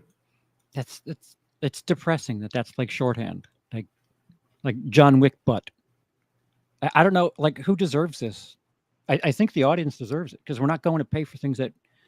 Strange Darling, VOD, go pay for it. Oh yeah, you know what? Fuck you, Warner. You earned this. Actually, kind of yes. Worth every penny. I'm sorry, was I being harsh? Warner, No. I'm not angry. I'm just disappointed. Wow, that's even worse. Wow. Do we have our transition? Are we ready to go through with our project here, Linzo? Let's transition. Let's transition, bro. Okay. So last week we talked about both Ray and I took in Apartment 7A, and Lindsay hadn't seen the original Rosemary's Baby, and because we're fucking maniacs, Gray and I said, no, watch 7A first, and then Rosemary's Baby. And what did you do, Lindsay? I did it. Moron, fool. How was the experience, sir? Do you feel like we done you dirty?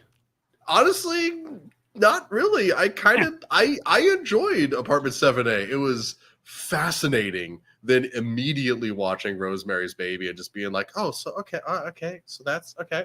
And they kind of just like reverse engineered everything in an interesting way. And there was a couple of things while watching Apartment 7A. I was like, okay, so that person's going to show up in Rosemary's Baby. This moment's going to get referenced in Rosemary, or this moment is a reference to Rosemary's Baby.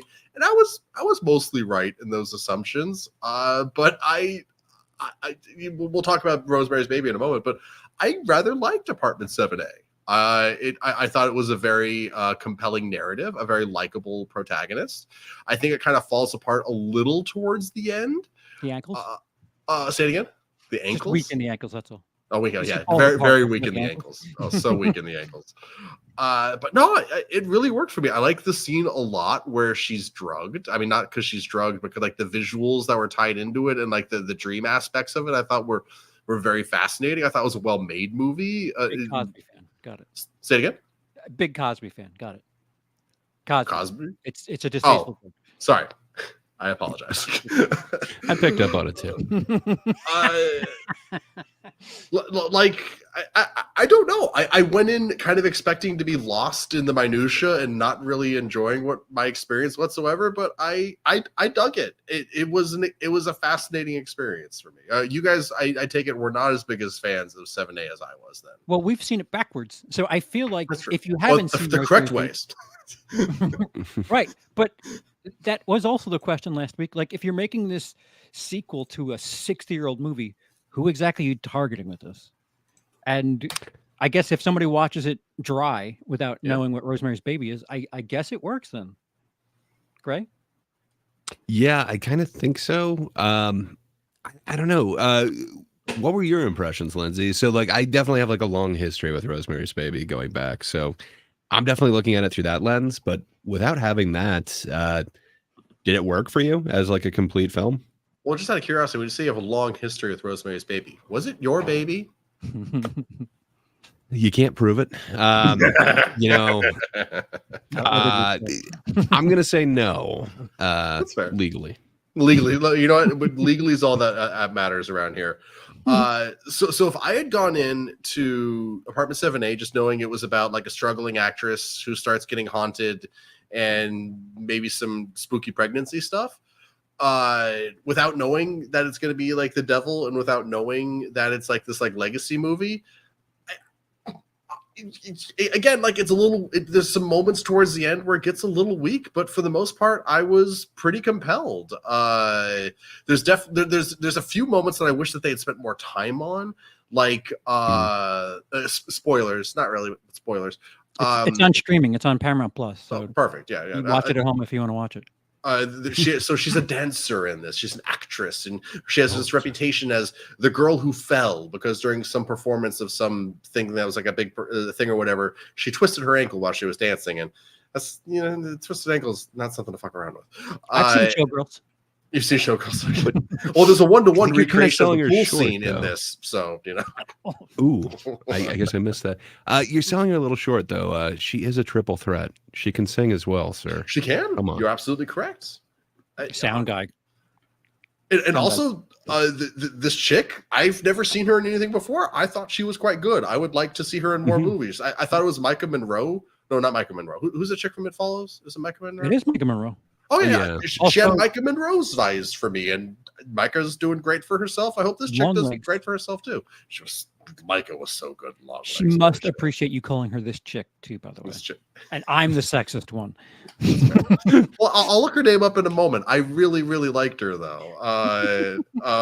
Because like they say in acting, it's hard for a bad actor to act bad, like on purpose, but like a good actor can kind of have fun with it sometimes and really sell it. How hard is it to bad dance? I don't know, but I thought the bad dancing and then her transition into being a good dancer, it worked for me. That's that's all I'm trying to say right there, if that makes sense. No, I was totally going to give the wrong name, but it's Julia Garner, as long as we're throwing out a name. And yes. And Diane Wiest was so good. As long as we're throwing out other names, I don't think we gave her credit, but man, she nails that character so good. Her voice, like she's doing that like affect for that perfect like 60s 70s New York style affect. I really, really liked it a lot. So what are the negatives of 7A, and how does it affect your experience with Rosemary's Baby? I'm trying to. No, you're good. Or are they both flawless? Yeah, the best movies ever made. And no complaints. No notes. No notes. Can't wait for the 3rd, 4th, 8th, whatever. Well, I will say it was fascinating how right I was as someone who had not really. I mean, I'd like partially seen Rosemary's Baby at 3:00 when I was drunk. There was a period of time in my 20s when me and my friends would just get drunk and turn movies on in the background. So I had seen chunks of Rosemary's Baby before, but never like the whole shebang. But it was all delirious half memories, but it was still like funny, like how often I was right, being like, oh, so the old couple, after she jumps out the window, that couple that they're focusing on the camera, I bet those are the people from Rosemary's Babies that they're going to be fucking with. Oh, who's that coming in the background in the laundry room that doesn't really go anywhere, but they're putting a lot of emphasis on it? I bet that's important in Rosemary's Baby. Just like every time I sat there and said, like, I bet that's a reference, I was basically right. But it's so let's. This is something that I really try to think about when watching a movie, and it's something that, like sequel brain, you have to judge a movie on its beginning, middle, and end. Within itself, is it tell a story? So based on what you just said, let's just say there's no such thing as Rosemary's Baby. Does it feel odd that they focused on something that we're just like, oh, we're not going to talk about that? Yeah, it's a little distracting. So if this movie did exist in a vacuum like that, exactly how it is right now, it would be weaker. But there's just something about it that really did work for me. And like that final scene where she's like doing that dance for that audience and they're all just like sucking it in and she's kind of fucking with people as she's dancing around the room. And I'm just sitting there like, man, she's really going to just roll with this and just be okay with this weird, I guess because she gets to be an actress. And then she gives a little smile and just throws herself out a window. I'm like, oh, 10 out of 10 ending. That's amazing. I legitimately love that. It was so strong. That for me was the best scene in the whole thing. And it just really tied it together. But, especially because that little perch where she's just kind of sitting there being like, y'all don't know what I'm about to do. Well, but it's still like, why would you guys just like sit there and not do anything? Like, this is quite a show. Let me just drink this in. You are correct on that. Okay. Listen, but snobbing me, we love our theater above all else. This is great. So can I ask you, would you have any inkling, any impetus to see Rosemary's Baby if it wasn't for this? Oh, you think you would have always watched been on it my eventually? list of something to watch just because I do enjoy horror. I do enjoy older horrors. The Day the Earth Stood Still is one of my favorite movies of all time. It doesn't matter what decade it's from. A dope ass movie is a dope ass movie for me. I made a reference when we were talking about Joker earlier. The If You Could See Me Now, they sung it in this movie as well. It is odd. There's a couple of those, a couple of musicals that kind of. Maybe there's a sale on the licensing this year. Yeah, It was definitely coincidental, but I think one did it a little bit better. I agree. I agree. But it was just funny. It happened twice in like 3 days. Like I hadn't thought about that song in years. Agreed.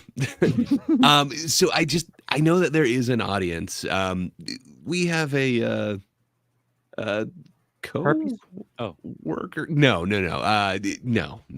Scurvy. No. I was going to say we have a friend who I don't believe. Yes, we have an aide who I don't believe would actually go and see Rosemary's Baby or ever enjoy it, and would take them multiple viewings or multiple topics. It could be, but it would take them multiple periods to watch it. Like they'd break it up into chunks, if you will. I don't think they'd have that issue with 7A. Is the thing. I think it does move a little bit faster, and if you're not worried about actually owning this story, like it kind of works. And sadly, I think there's a lot of this kind of audience who isn't willing to go back to a 60-year-old film, which is sad. And how was your what is your score of 7A, and what is your score of Rosemary's Baby? Good. Me or sorry, were you talking to me or Lindsay? Lindsay, he's cooking, so go ahead, please. Well, I'm cooking.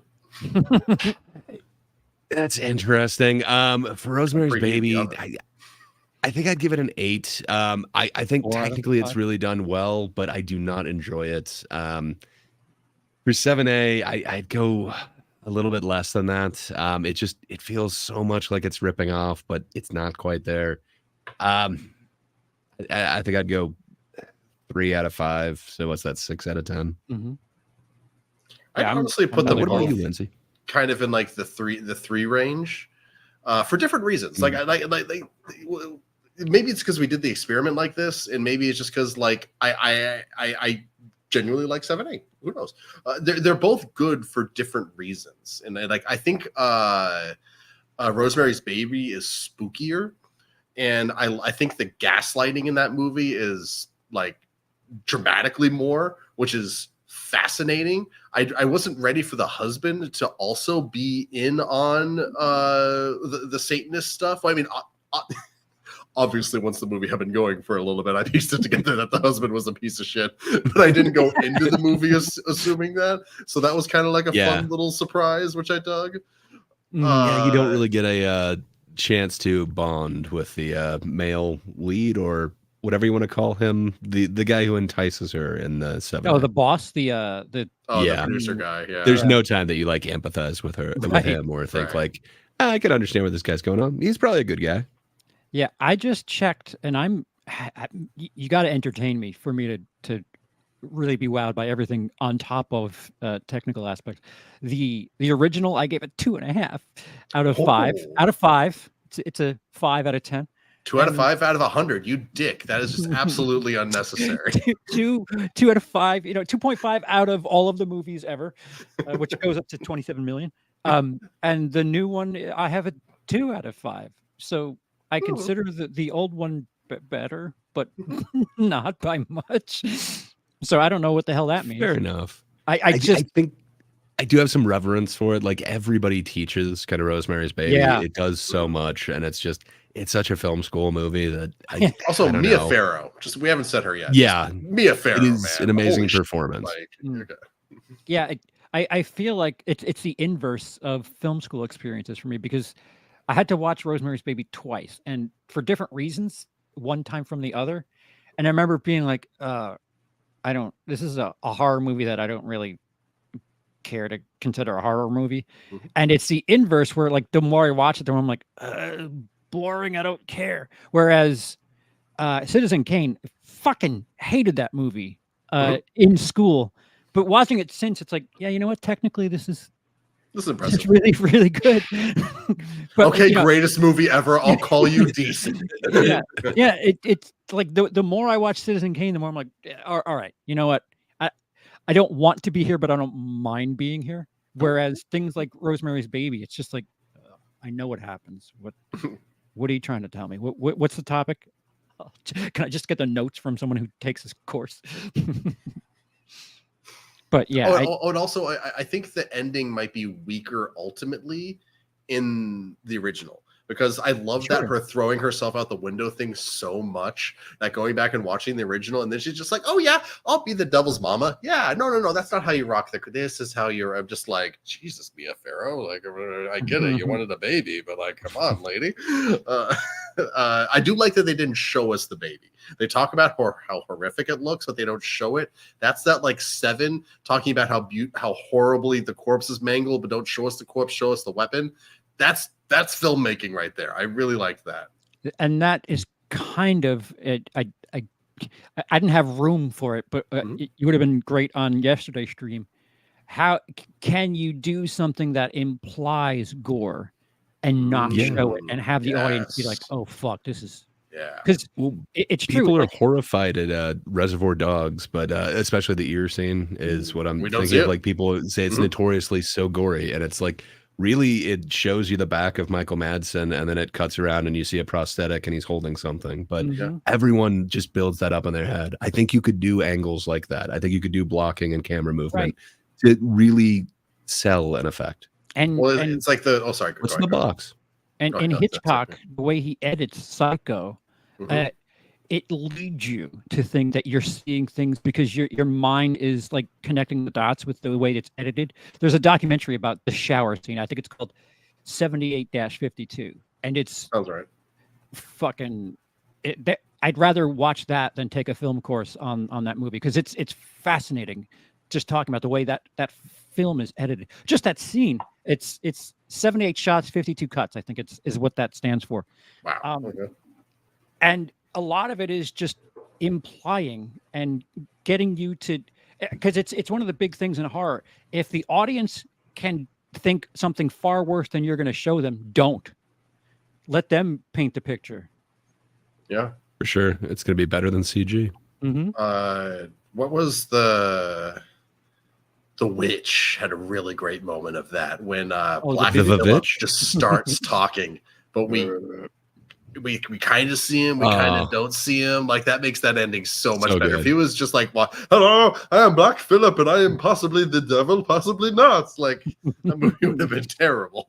Obviously, that voice would have ruined it, but whatever equivalent thereof. No, that would have saved it. I would have been an extra star for that voice. Colin, real quick, $2 super chat. Thank you. Oh yeah. Just finished Cuckoo. Have y'all seen it yet? I have. I need to. Oh, you have? I have not heard you say anything about Cuckoo. I'm assuming that means something. Yeah, I'll get you the score.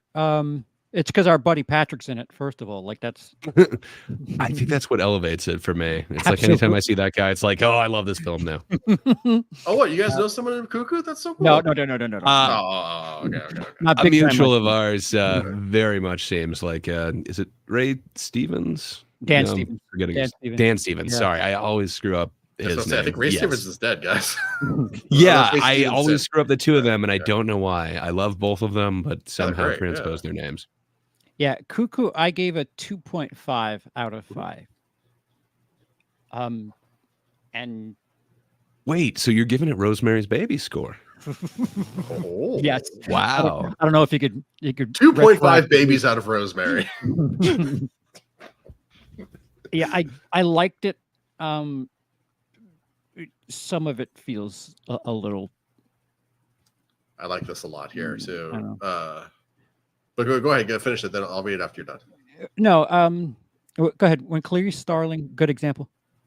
A good example as well, when Clarice Starling is getting ready to meet Hannibal for the first time, and that guy is describing what the last woman who met him went through. We never see what happened. That's very true. Yeah, and I think that very rarely can you really get behind a defense of tell, don't show, but in thrillers, in things like that. Or perhaps even humor. If you're going to like give a punchline that the joke is whatever you envision, that you can kind of get away with it, but you can't lean on tell, don't show too much. But in a thriller aspect, I mean, you could tell don't show, like the fact that we don't know what the hell she's looking at, but we still witness, you know, her being weird. You're still showing us something. It's not exactly a cop out, but it's hard because I've had somebody, I don't know if it was it might have been in school. Somebody's like, what happened to, because we were discussing, you know, implying things in film. Somebody's like, I thought we don't tell, we don't show. This one's for you, Charles. Charles. Your turn to play defense. Oh no. 2.5 out of 5 for Cuckoo. Oh yeah, sorry. I need to remember to read these. From our buddy Cody. So what's your defense, sir? I don't have one. I It just wasn't my cup of tea. I get, you see why others are holding it as such a, it's the top of a whole bunch of people's lists. I understand that. I enjoyed it. It's not the top of my list, but I don't know. I can get why I think they have it up there, but no, 2.5. That's like 5. That's you know, that's as mid as it gets. I see it as a little bit more than mid. Yeah, there's something of a gimmick to it that, like, when you kind of expect it a little bit, it softens the blow, and you know, I don't. What's the movie I'm trying to think of? Not enough tits and hockey masks. was about to say, is it Friday the 13th? No, make it better. It's closer to the Nolan film that I'm just completely blanking out. The Dark Knight. The Prestige. No, keep going. Waiting. No, that wasn't Internal Nolan. Waiting. What the? No. Waiting. I love that film, but that is. I think I meant The Following. Even no. then, you're not talking like Memento. Or I am anything talking like about that, Memento. right? Oh, yeah, just, Okay, I'm sorry I didn't jump in sooner. No, not a 1-for-1, but there are Memento-ish pieces of it where it's just like, okay, got it. The gimmick of the bird is interesting. Yeah, the gimmick of the birds is really interesting. All the birds start killing all the people. It's based on a book or short story, if I'm being specific, but also continue what you were talking about before. Have you seen the like, is there a short story? Are you just being a dick? Or He was talking about the birds. The birds. So I was being a dick. I'm sorry. He's a fan of Hitchcock. There's like this noise thing that happens in the movie, and things in the woods that I don't know. It got a little out there for me. And the explanation of that, I was just like, oh, really? It seems timely, what with everyone's favorite insult being, you know, closely related to the subject matter. I don't know. I kind of dug it, but I see what you're saying. Wait, what's the insult? Everyone loves to say cuck now. That kind of comes from cuckolding. That does have roots with the cuckoo. So I don't know. I think that it has a certain relevance in this time, but I'll tell you what I kind of dig it. I enjoyed not hearing about the fact that the actress is trans. Thank God. If you don't like it, you don't like it. If you love it, you love it. And can we start just talking about the art and not, this movie shits because woke. Stop shoving your agenda down my throat. Nobody did, and now you're not noticing. So can we just judge the art now, please? Thank you. But the actress is trans. Interesting. I had no clue. See, awesome That's performance. what I'm saying. Thank you. I didn't realize the human being who's playing a part needed to infuse what the hell you were going to take from this film. You know, it was not French enough for me, Colin. I need a lot of struggle snuggles in my movie. I know it's not super movie related, but in House of the Dragon, like I adored the actress playing the lead for the first like 3 or 4 episodes. Like I really liked that actress. I was really into her and what she was doing with the character.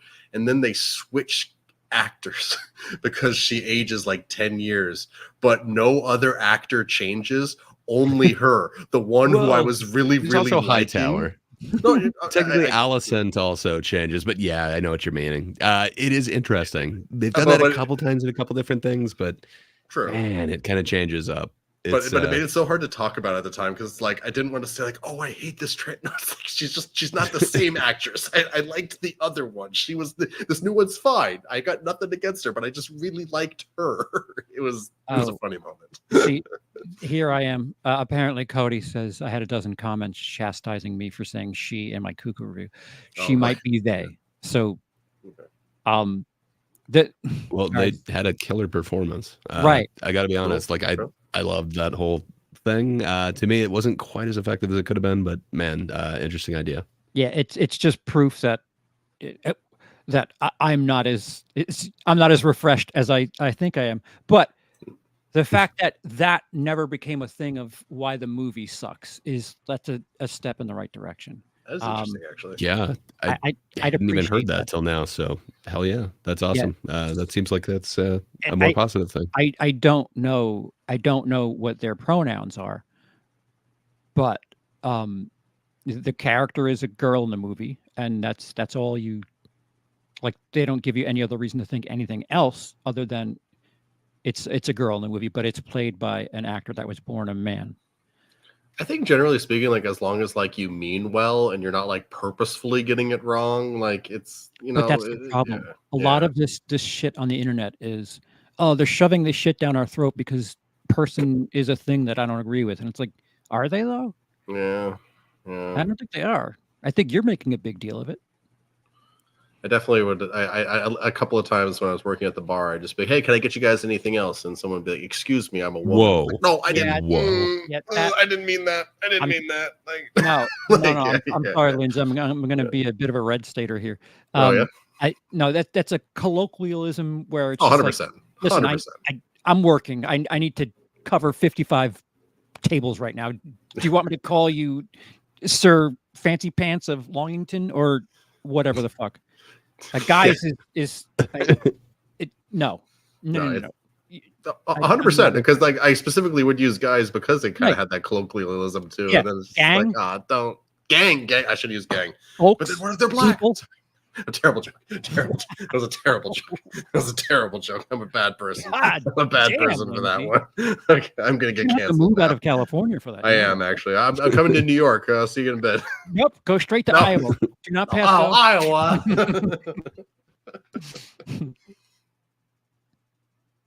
But yeah, that's Cuckoo and Apartment 7A, Rosemary's Baby. Hell yeah. Did you wait?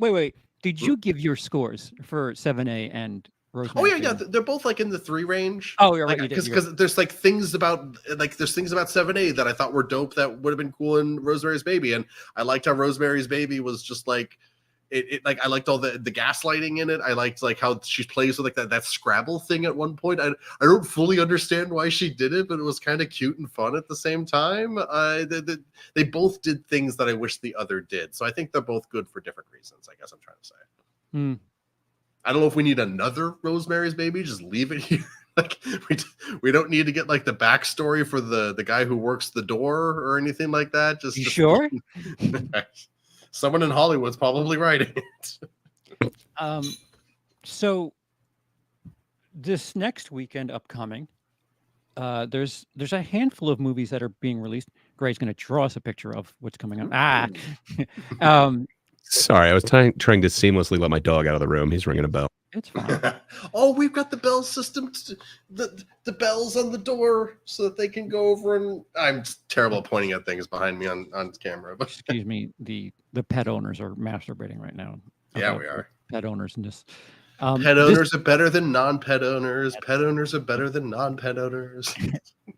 This weekend coming out is Terrifier 3, which a lot of buzz around that for a number of reasons. Piece by Piece, which is a Lego movie with Pharrell Williams in it. Wait, what? I can't hear about this. I'm somewhat hyped for this. There's a whole bunch of personalities that they kind of threw into this. I just randomly got a trailer to play for me the other day, and it was, I got to be honest, it kind of had me hooked. I'm going to see it eventually. Oh. Maybe not opening day. I did hear about this. I'm interested in this too. There's a few things like this out there. What's the singer that they're doing a movie, but like a monkey's playing the singer for some reason? Robbie Williams or something like that. Did you guys hear about Robbie that? Williams. Yes, yes. Robbie Williams. Yeah. Cool. If you wanted like people, I mean, I love documentaries. I love all that stuff. But if someone wants to do something kind of fun with them, why not experiment? So there's that. There's Piece by Piece. There's Terrifier 3, and there's Saturday Night, which I promise I'll get to. Well, at the very least, by the time the next episode happens. But that's a fictional faux mockumentary thing about Saturday Night Live. With those 3 movies coming out, it's not documentary. Just so you know, it's real time. So it's 90 minutes so it's in real fiction. time. It's like 24. Yes, supposedly they used a whole bunch of different aspects and threw them into 90 minutes before the first show of Saturday Night Live. Wait, so as the movie ends, does the show go live, or do we see the first show? Yes. A little, but not much. I mean, I don't want to give away the ending or anything like that, but it is the time that leads up to it. And then we know everything that happens from when that first show airs. Doesn't feel like you could achieve a traditional storytelling structure, beginning, middle, and end if you're going through it. All right, I'll whatever. Interesting. Do we think that Joker Folie is repeating a #1 this upcoming weekend? And if not, it is Terrifier, right? This weekend? Yes. Or is it? Yeah, I think that's got to be #1. So I think that would beat out anyone. Terrifier doing more than 20 this weekend. I'm thinking so. And I can't see them keeping at least 50% of this. I think they're doing much more than a 50% drop. Yeah, so I think they're don't know. going to be a sieve with that money. Just more and more. So apparently 8 million on Sunday is what the estimates are for Folie. Yeah, it's a and I'm thinking it's going to be half that next time. So we'll see.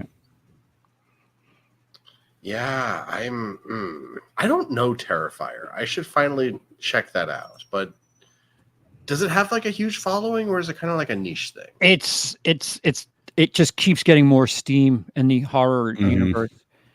It made Terrifier 2 made 10.9 domestic. Okay. But it was made for like thousands of dollars. Oh, really? It's whatever you know about Blumhouse, but like on fucking steroids. And this not steroids, because they couldn't afford it because they had no money. Well, now that they have it now. But this one, people were just dying to go see it at a Fantastic Fest. Yeah, and I've heard nothing but good things. And yeah, Cody was talking about it last week, I think. Yeah. It too has people leaving the theaters, but for different reasons. They're getting grossed out. It's kind of like the last time I could think of a movie where it had business like that, and I don't know, buzz. That's Blair Witch Project, and fuck, that movie just annihilated us. That's fascinating. In a few ways. Yeah. Wait, are you talking about the original Blair Witch or the remake? Oh, the original. The original. Okay, just the 99 version. The 99. So not Blair Witch 2, Book of Shadows? No. So it made 10.9 total. We're saying that Terrifier 3 is going to do north of 20 million this weekend. I think so, but maybe it's just the buzz around me. But it's what every like horror community that I've seen has been talking about, and maybe it is because of the horror communities. But we do have horror goggles at times because that seems to be like the loudest voices we have there. But talking to like my family, like the nieces, they seem to just be in love with it. In fact, one of them was saying the Terrifier series is their favorite movie series of all times. They've got a certain what I say, Charles-like love for it in the way that, perhaps you love a certain hockey mask-clad player, if you will. So I don't know, man. I think if my experience has anything, the youth are really on board with this, and they were not able to pay for the last one, but they really want to, and they're just decked out with merch. Age range? So she's in high school now, so I don't know, like 15, 16-ish. Okay. Yeah, the perfect age for horror kids. All right. Yeah, I mean, it's one of those things where I don't know, even if it does 10 million. That's huge for something like this. That means it matched. You know the budget on this? Did they 5 times it like Folie, deux? Sorry to just ask questions and throw it out there and not actually like Google it myself. I can't think they took that mistake. 2 million. It's like, you know what we need? 5 times budget. Yeah. So budget of 2. Last time they made 10. Ooh, nice. Oh boy. I think it's possible that I could beat it, but I think Joker's probably gonna scrape by into first place again. I don't think it'll be a very proud victory, but I think it might do it. Although I could be wrong. Everything I say this year is horribly wrong. 2024 is being such a 2024 this year. Yeah. I was gonna totally preface mine by saying I've been wrong about everything, but look at the substance. Like, it is kicking ass. I think people are down with like a hard horror or a horror that goes very hard. But I think they might be okay to this. The substance is kicking ass by the substance standards. I mean, 1.5 million 3 weeks. Megalopolis standards. I'm with you. I'm with you there. If we're comparing Megalopolis and the substance is just running away with things. But if you're comparing something like the substance to Never Let Go, less so. So we do tend to have horror goggles on a bit. Fair enough.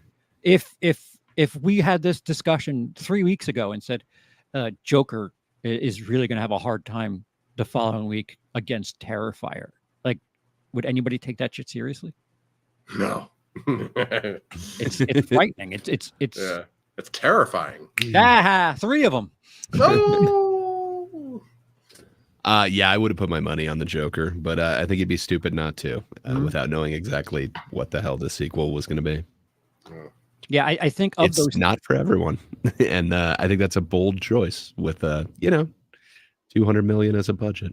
Yeah, and it's got some stiff competition with the rated R category, because I really feel like, again, it's horror goggles, but I think the buzz around Terrifier 3 is much stronger, or at least in a different direction than Terrifier's. Buzz is certainly more upbeat than Joker's is. Joker's is more like, I can't believe that you fucked me over, guys. Oh man. Sorry, I was listening to Cody. He said he finally saw the perfect example turn out to compare Joker to. Man, I get what you're saying in certain ways, yes, but a heretic. Oof. In terms of just like comparison. Genre shift, or like, it's kind of accurate.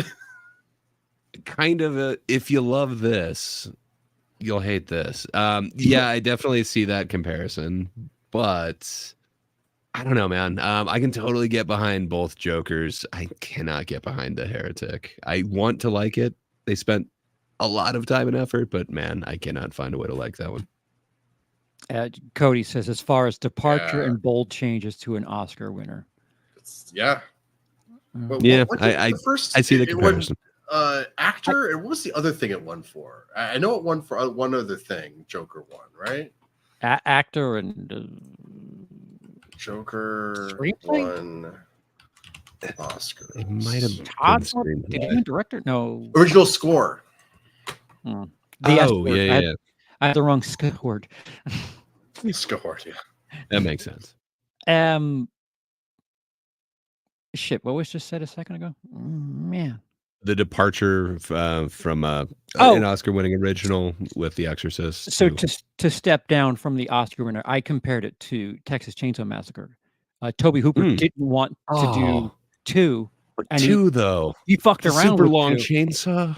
The super long chainsaw. I don't know, man. Even that was just like, I don't really want to do this, but I'm going to do something that is a departure of sorts, but it has its fans.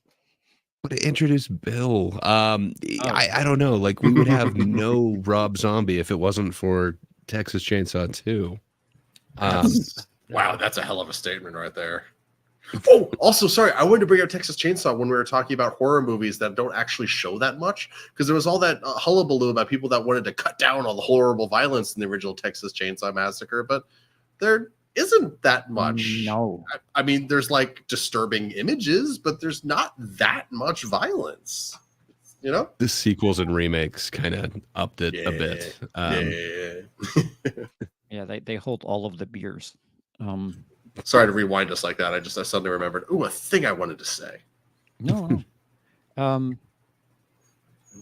Lindsay, did you check the thing I sent you? I did. I think I need to devote a little bit of time to them if I'm going to do that. If you guys want to keep going while I head out for the night, that's totally okay. I just, for the audience, I just got some puppies I need to go show some love to. So either way, I'm okay. If you guys want to keep going, or if you guys want to wrap it up here. How do we kill this if you go down? Oh, that's a good question. I don't know if we can. I think we just leave it up and it's just the perpetual stream on Lindsay's channel. I guess I could just go and like let you guys keep going. You have to come in and close it. Yeah. No, that's true. All right. So there's news that I kind of wanted to talk about with a Variety article. I've got a couple of minutes. We can dive into that. Okay. All right. Yeah. Let's kind of cruise past it. Again, what day are you watching this? Comment down below. Let us know like when you're watching this and what day is easier for you. Thank you in advance. Hit the like button. Thumbs up as well. Interact, jerks. And subscribe. If you want me to wear more cool t-shirts, I need to make money. So you need to go and subscribe to my channel. Indeed. My 2 cents of nonsense. Get those watch hours over there. Bam. So article on Variety says toxic fandom, how Hollywood is battling fans who are quote unquote just out for blood, from social media boot camps to superfan focus groups.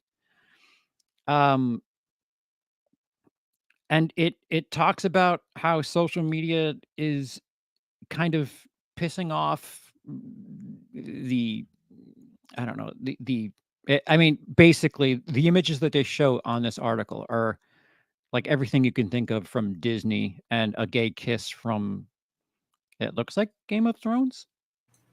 Was there a gay kiss in or House of the Dragon or probably? Oh yes, there is quite a prominent one in House of Dragon, but I guess in the first one there was, I forget what was his name, is like Laurel or something. There is one knight who prefers the company of gentlemen. Yeah, Game of Thrones has been gay as shit pretty much from the get-go. Like Olenna Tyrell has that famous line. I don't know if it's famous, but she has that line when she's talking to Tywin Lannister. Oh, you never had a roll in the hay with a cousin or with a friend before? And he's like, certainly not. I'm Charles Dance. Like this stuff has been in Game of Thrones pretty much the entire time it's existed. Okay, so it's implying that due to all of the hubbub on the internet and social media and what these fandoms, how they're reacting and treating actors, because they reference Amanda Stenberg and her 8-minute post back in August. What they're going to do is they're going to have focus groups and like these powwow sessions with these social media fans who up until now we're complaining that anybody who is enjoying these properties or anything are shills, which for those of you who don't know what a shill is, somebody who's paid to say things good about a product. So, or negative about someone else's product. Sure. So at the surface level, if these fans, these focus group fans, help in creating the next thing, and then there's a big chunk of people that hates that, what is the answer that time? And are these people more right focus now? Group. Yeah. So these people will now be the new shills, and when people don't like it, what's the answer then? Just keep doing it. Like, so what are the focus groups for? So is it to get like the data to then plug into the actor? This is what you must say when you're asked these questions, or I think it's so that studios have a justification to saying it's like, look, the character's not gay because we focus grouped it and nobody liked it. Why would you give toxic fan bases that much control. Well, you're not going to talk to the toxic ones. You're just talking to the actual. I have no clue, man. It does sound like you're definitely feeding into that, but it seems like they've got power. Like a lot of for the Acolyte, that one interview kept getting referenced where, the interviewer said, "Isn't this the gayest Star Wars?" And that's what everybody kind of ran with. This is the gayest Star Wars. See, they're calling it the gayest Star Wars. But like, I think there is something to like this toxicness that is spreading this stuff, this hate that I feel like is undeserved. But instead of hiring or instead of having a focus group with the fans, hire someone that can speak on your behalf and be like, guys, here is the context of the situation. Like, it's your problem if you think that they're being serious about it being gay. Have you ever done one of those press junket things? Yeah, I they're there don't know for hours. Yes, and it's utterly the same exhausting. question over and over again, and you start getting like kind of delirious. It just kind of keeps going. I don't know. It seems like you'd have to train them an awful lot to keep them from ever slipping up and showing like a human answer. But the second they do, somebody's going to kind of pounce on it. But who is this? Who is this for? And what's the solution to this? Because the one thing I've learned about Star Wars in the last 10 years is everyone's going to have a problem, no matter what you do. Oh, 100%. So why give in to the hijacker? I think all this is an overreaction to a combination of how poorly the box office has been for this year, and just like how much of a disappointment a lot of the streaming stuff on Disney Plus has been. It's just an overreaction in the wrong direction. Right. And instead of doing what they should be doing, which is just saying fuck you to those quote unquote fans, and just, letting artists do what actually creates things that creates fans, what the artist wants to do, they're instead meddling more. It's like there's this George Lucas quote where making a movie is being handed $200 million and being told to go to the blackjack table and come back with $500 million. Mm-hmm. And, there's like things that they can do to like manipulate the game, quote unquote, on the studio side and ensure that they're going to try and do that. And we're seeing too many of those manipulations in a way, I would say. Like, not every time an artist goes out and does something, it's incredible and groundbreaking and going to make $1 million or even $1 billion. But when you're making something for everyone as the goal, as opposed to the goal being an artist's vision, you're going to fail more often than you're not. Well, yeah, just using Star Wars. Let's just use the major sequel trilogy. So they do Force Awakens, and the common complaint was it feels too samey. And all right, fine. So they go in the other direction with Last Jedi. And the big complaint was, it's nothing I recognize. And then they course correct again and give this fucking fruit punch of a mess, otherwise known as Rise of Skywalker. And everybody hates that. So it's like, who fucking cares? If you're just going to keep swinging in the direction of the loudest voice, you're always going to have something to be worried about. Well, that's kind of the model, though. Like they've done that with, if we're keeping in just Disney, but a little bit outside of Star Wars, that's what they've done with all the Marvel ones. Like they announced the next one before they have a script, before they have a director, before they have the actors. Yeah. Now they have them signed on for more pictures, but it's kind of their MO. Like we'll figure it out. Just keep going. We got to keep riding this win. The issue with the Marvel, like the Marvel way, is that does not work. That's not supposed to happen like that. For 10 years, they were able to be like, here's the road in front of us. Here's the 5 movies. And the other thing that helped Marvel was those movies were so safe. They didn't take risks.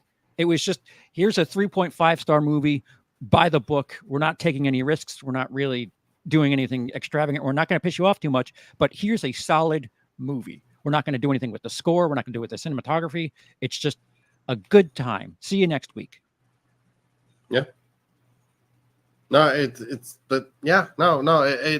also goes back to it should have just ended at Endgame, or at least take a decade off after Endgame. Like it's called Endgame.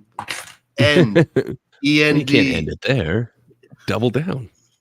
Yeah, and it's the other thing. Like, the more I want cinema to be saved, the more it's like, all right, the studios are like meth addicts with money in a casino. They just do not have any sort of ability to think forward. Just like, this worked. Here, put it all in red, sir. This is a blackjack table. But there is something. So I don't know that I agree with everything in this Vanity Fair article, but there is kind of something to that, because kind of the similar phenomenon that I know Amanda Steinberg got this, so did Leslie Headland, but so did what's her name, like Rachel Ziegler or whatever, where again it's like a day of junkets. Like at one point she's like, yeah, I don't know, I don't really care about I could see doing like an offhand answer and something very flippant, and then everyone just freaking out over it. Yeah. That does kind of suck. I don't know.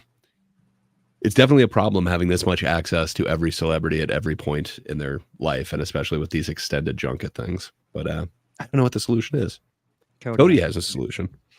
Cody says, what's Cody got? The only solution is to just ask me to do what to do with your movies. I'll never steer you wrong. Says Cody. 100%. No, I get behind that. Yeah, until the three fans that have a bigger fan base than Cody does, and he says, "Oh, this is where it's wrong," and then that little pocket of people start their own movement, and then they listen to whatever that movement is. It's I don't know how this is going to play out, and how much influence these social media people are going to have, because what do you think, that like you're going to nail it just because somebody with a decent following is going to tell you what he wants and what they want? The fuck is that? Desperation. Filmmaking isn't a fucking buffet court. What do you want to see in the movie? All right, we'll get some cherries in there for you. Even though this is chicken. The classic Simpsons line is, okay, so you want it to be a grounded, relatable story with lots of robots and magic running around everywhere. Be nice. Yeah. I can't see this working. I could see it working for some people, and some corner of the problem with the internet and social media is, you look hard enough, there's people screaming about everything. And sure, you might fix one little sliver of the issue, you're going to create 4 new ones. And then there'll be people like me saying, why are you giving in to these fucking idiots? And that's what I'll be complaining about. I'm not watching this on principle, because why are you bowing to people that are just calling people shit? Yeah. Pixar. So we have this movie, and Cody, more blood. Well, that's what Inside Out 2 needed. That'll be $10 million, please. Thank you. I did expect more blood from the movie Inside Out. The hockey scenes. I was thinking with a title like that. Yeah, and actually, this is a good point from Sean Sheridan. I do think The Last Jedi is the best Disney-era Star Wars movie, but it's also the one that completely took the focus off Finn, and splitting up the cast like that was just not a really good idea. I love the movie. I hate it in the sequence. In the sequence, like, what are you doing? What is this? Yeah. Well, thank you guys for joining me on Hot Take Island. I appreciate it here. Cody, and if you can squeeze a Creed song in there, it would take it higher in his rankings. Gonna take me. Okay, I'll stop. I'll get us the copyright strike. Let's not go there. Oh, you want a funny copyright story this week? My Vivitch video from 12 years ago got struck yesterday. I'm just like, really? Oh, you know what? I don't know who produces that. That's the other thing too. How rosy do you think this relationship will be? Because it seems like Universal tries to have their cake and eat it too. Like they try to get YouTubers and social media people to like do things for them that help like market their things. But at the same time, with the other hand, they're claiming shit from people. And let's just say Star Wars Theory helps out Disney, and they go back and claim something that he did 2 years ago. Is that going to keep the relationship nice and happy? Well, that would require YouTube to no longer be an automated system and actually have people running these things, which the intelligent answer, but they're also just never going to do it. Can we have a focus group for YouTube then? Can you No, imagine? and there might be rules. Like, you can't actually write it down. You'd have to explain it. I just I don't know. I feel like if they were more democratic with it and they said, guys, what would you like to see? You'd be surprised at how many fucking answers there'd be. And like this wouldn't be just Republican or Democrat. The answers they'd give would be like, the budget's the most important thing. The border's the most important thing. Abortion's the most important thing. That's 3. I could probably name 5 more from politics alone.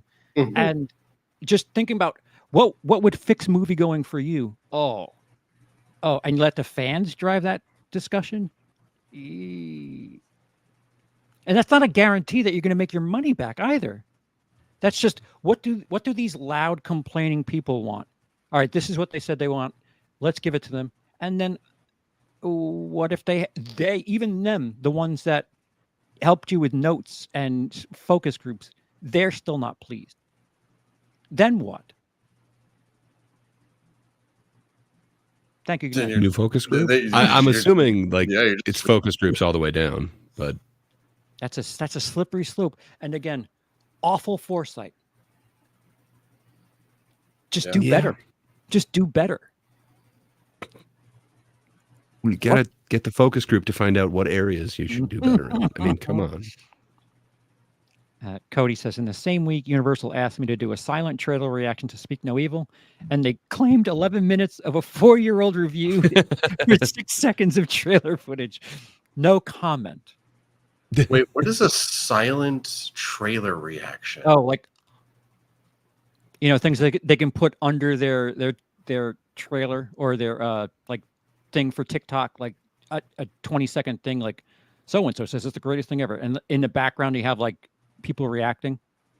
And I guess because it's Speak No Evil, he has to be silent.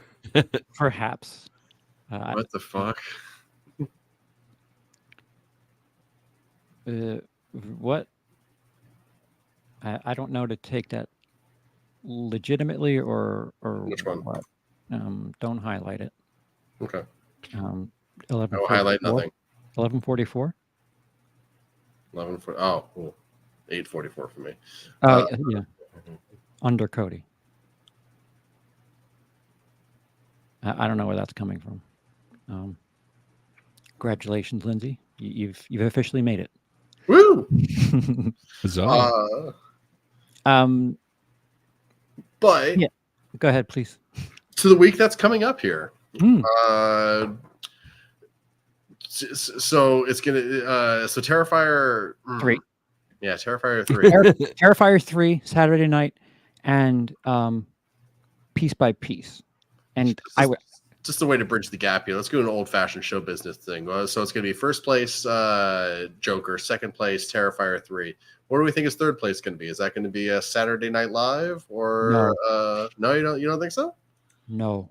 I can't see that having the mass appeal. I think that's going to be much smaller. Joker might beat that one out. Yeah. Just off of the oddity of it. But Piece by Piece may have a shot. I don't know. Kids' movies have been doing really good. This is all ages and, Lego animation. So I'm not sure. We might have a sleeper. It might be Wild Robot, but I guess that's true. Still think Terrifier is going to do another something. 9 million. So do we think? I guess 9 million might be kind of hard for some of these to beat. Okay, yeah, that's fair. That's fair. My 3 would be Terrifier at number 1, Joker at number 2, Wild Robot at number 3. Yeah, that seems like a safe bet. I'll go slightly different just so that I'm wrong and you can be right. Let's put Brick by Brick just above Wild Robot. Then same as yours. That'd be wild. And I'm going to go completely left field and say Furiosa is going to take first place. Don't ask me how. You know what? Dark horse. That's what that's what Warner Brothers needs. Is just a nice golden parachute through all of this. This is also why I was bad at this game and why Peter always won. Yeah, Peter was like a fucking scientist with that. I don't know what the future has in store for just a lot of things. Between this this news about having focus groups to make all of the big franchise shit more accessible to, I don't know, whatever they're complaining about. And then you have in the same week this news about Joker 2 just missing the mark. Who's the focus group going to be for the filmmaker that makes fuck you movies? What does it matter what the focus group says if the filmmaker's just like, yeah, I don't want to do this? Yeah. Good question. Yeah. I'm glad we figured this out. I know it's fictional, but it kind of takes me back to a movie you referenced not too long ago, but like the TV set where supposedly a lot of that stuff is kind of based off of like producers' actual stories. But yeah, she just kind of bring the show home, show her kid. Okay, yes or no, pass. Which pilot do we go for? Yeah, and I don't know. I don't think that's far off, and that's kind of like a focus group in a way. Yeah, it goes back to what I mean, if I go 2 weeks without saying watch Strange Darling, it has been too long. But I feel like if you like something and it's different and it's not full of fucking production, you got to support it. It's the way it's got to be. I think we're slated to have a conversation about Strange Darling and artsy movies later this week. So yeah, good times. We're going to do a spoiler talk, specifically show business group. But yeah, what else? Anything else this weekend, Lindsay? I continue to enjoy Agatha All Along. Really? Based. In this last, just the two of us, sir. That's fine, man. In this last episode, they slayed a demon by playing a badass rock ballad. It was sick as hell. A really badass rock demon that, it broke generational curses. Good times. That's what I'm saying. Yeah, I think it's kind of a hot mess, but and I don't know if we need it, but it's a hot mess I'm kind of digging, for what that's worth. Yeah, I have not watched any of the Penguin yet. I'm aware that I do need to see the Penguin. It's awesome. I just wish we, created a new Gandolfini type instead of making a pretty boy into a Gandolfini type. But but it's great. Yeah, I don't know. I saw a weird one that I was totally expecting to be kind of like second screen material that I really liked. So yeah, there's a Netflix one out there. Like it's What's Inside. It sounds very meh, and the description of it's pretty basic. But yeah, I thought it was way better than I thought it would be. So yeah, if you're looking for kind of something weird, a little sci-fi, that's fun. Hell yeah, I'm always down for a little sci-fi. Yeah. And I'm looking forward to Mr. Crockett. Sorry, Cody just brought up in the chat. Mr. Crockett comes to Hulu on the 11th. That's really cool. It's the Freddy Krueger meets Rogers thing. I am really excited for that one. I'm extremely down for that. That's like the coolest pitch for a movie I've ever heard in my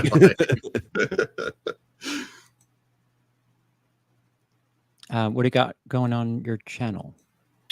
Okay. So I personally, my current project is by October 15th. They are changing how YouTube Shorts are going to be. They're going to be longer, up to 3 minutes long. And so I'm actually just going to start turning old ass videos of mine, clips and chunks of them, into shorts. And I've got about 60 episodes that I could turn into 1 to 3 shorts each. So I'm going to just start the process of making all those and then just releasing those one a day. So that's my next big project here. So if you want content, just pop into my channel. Starting on the 15th, there should be something new pretty much every day for a couple months. You realize you're doing the watch hours things the really long way, right? Yeah, but also so if my plan is if I can get ahead of this thing, so it's I just have videos just coming out, I can then be making other newer things about more. So it's I've got I don't know. I'm bro. I was just being a snot.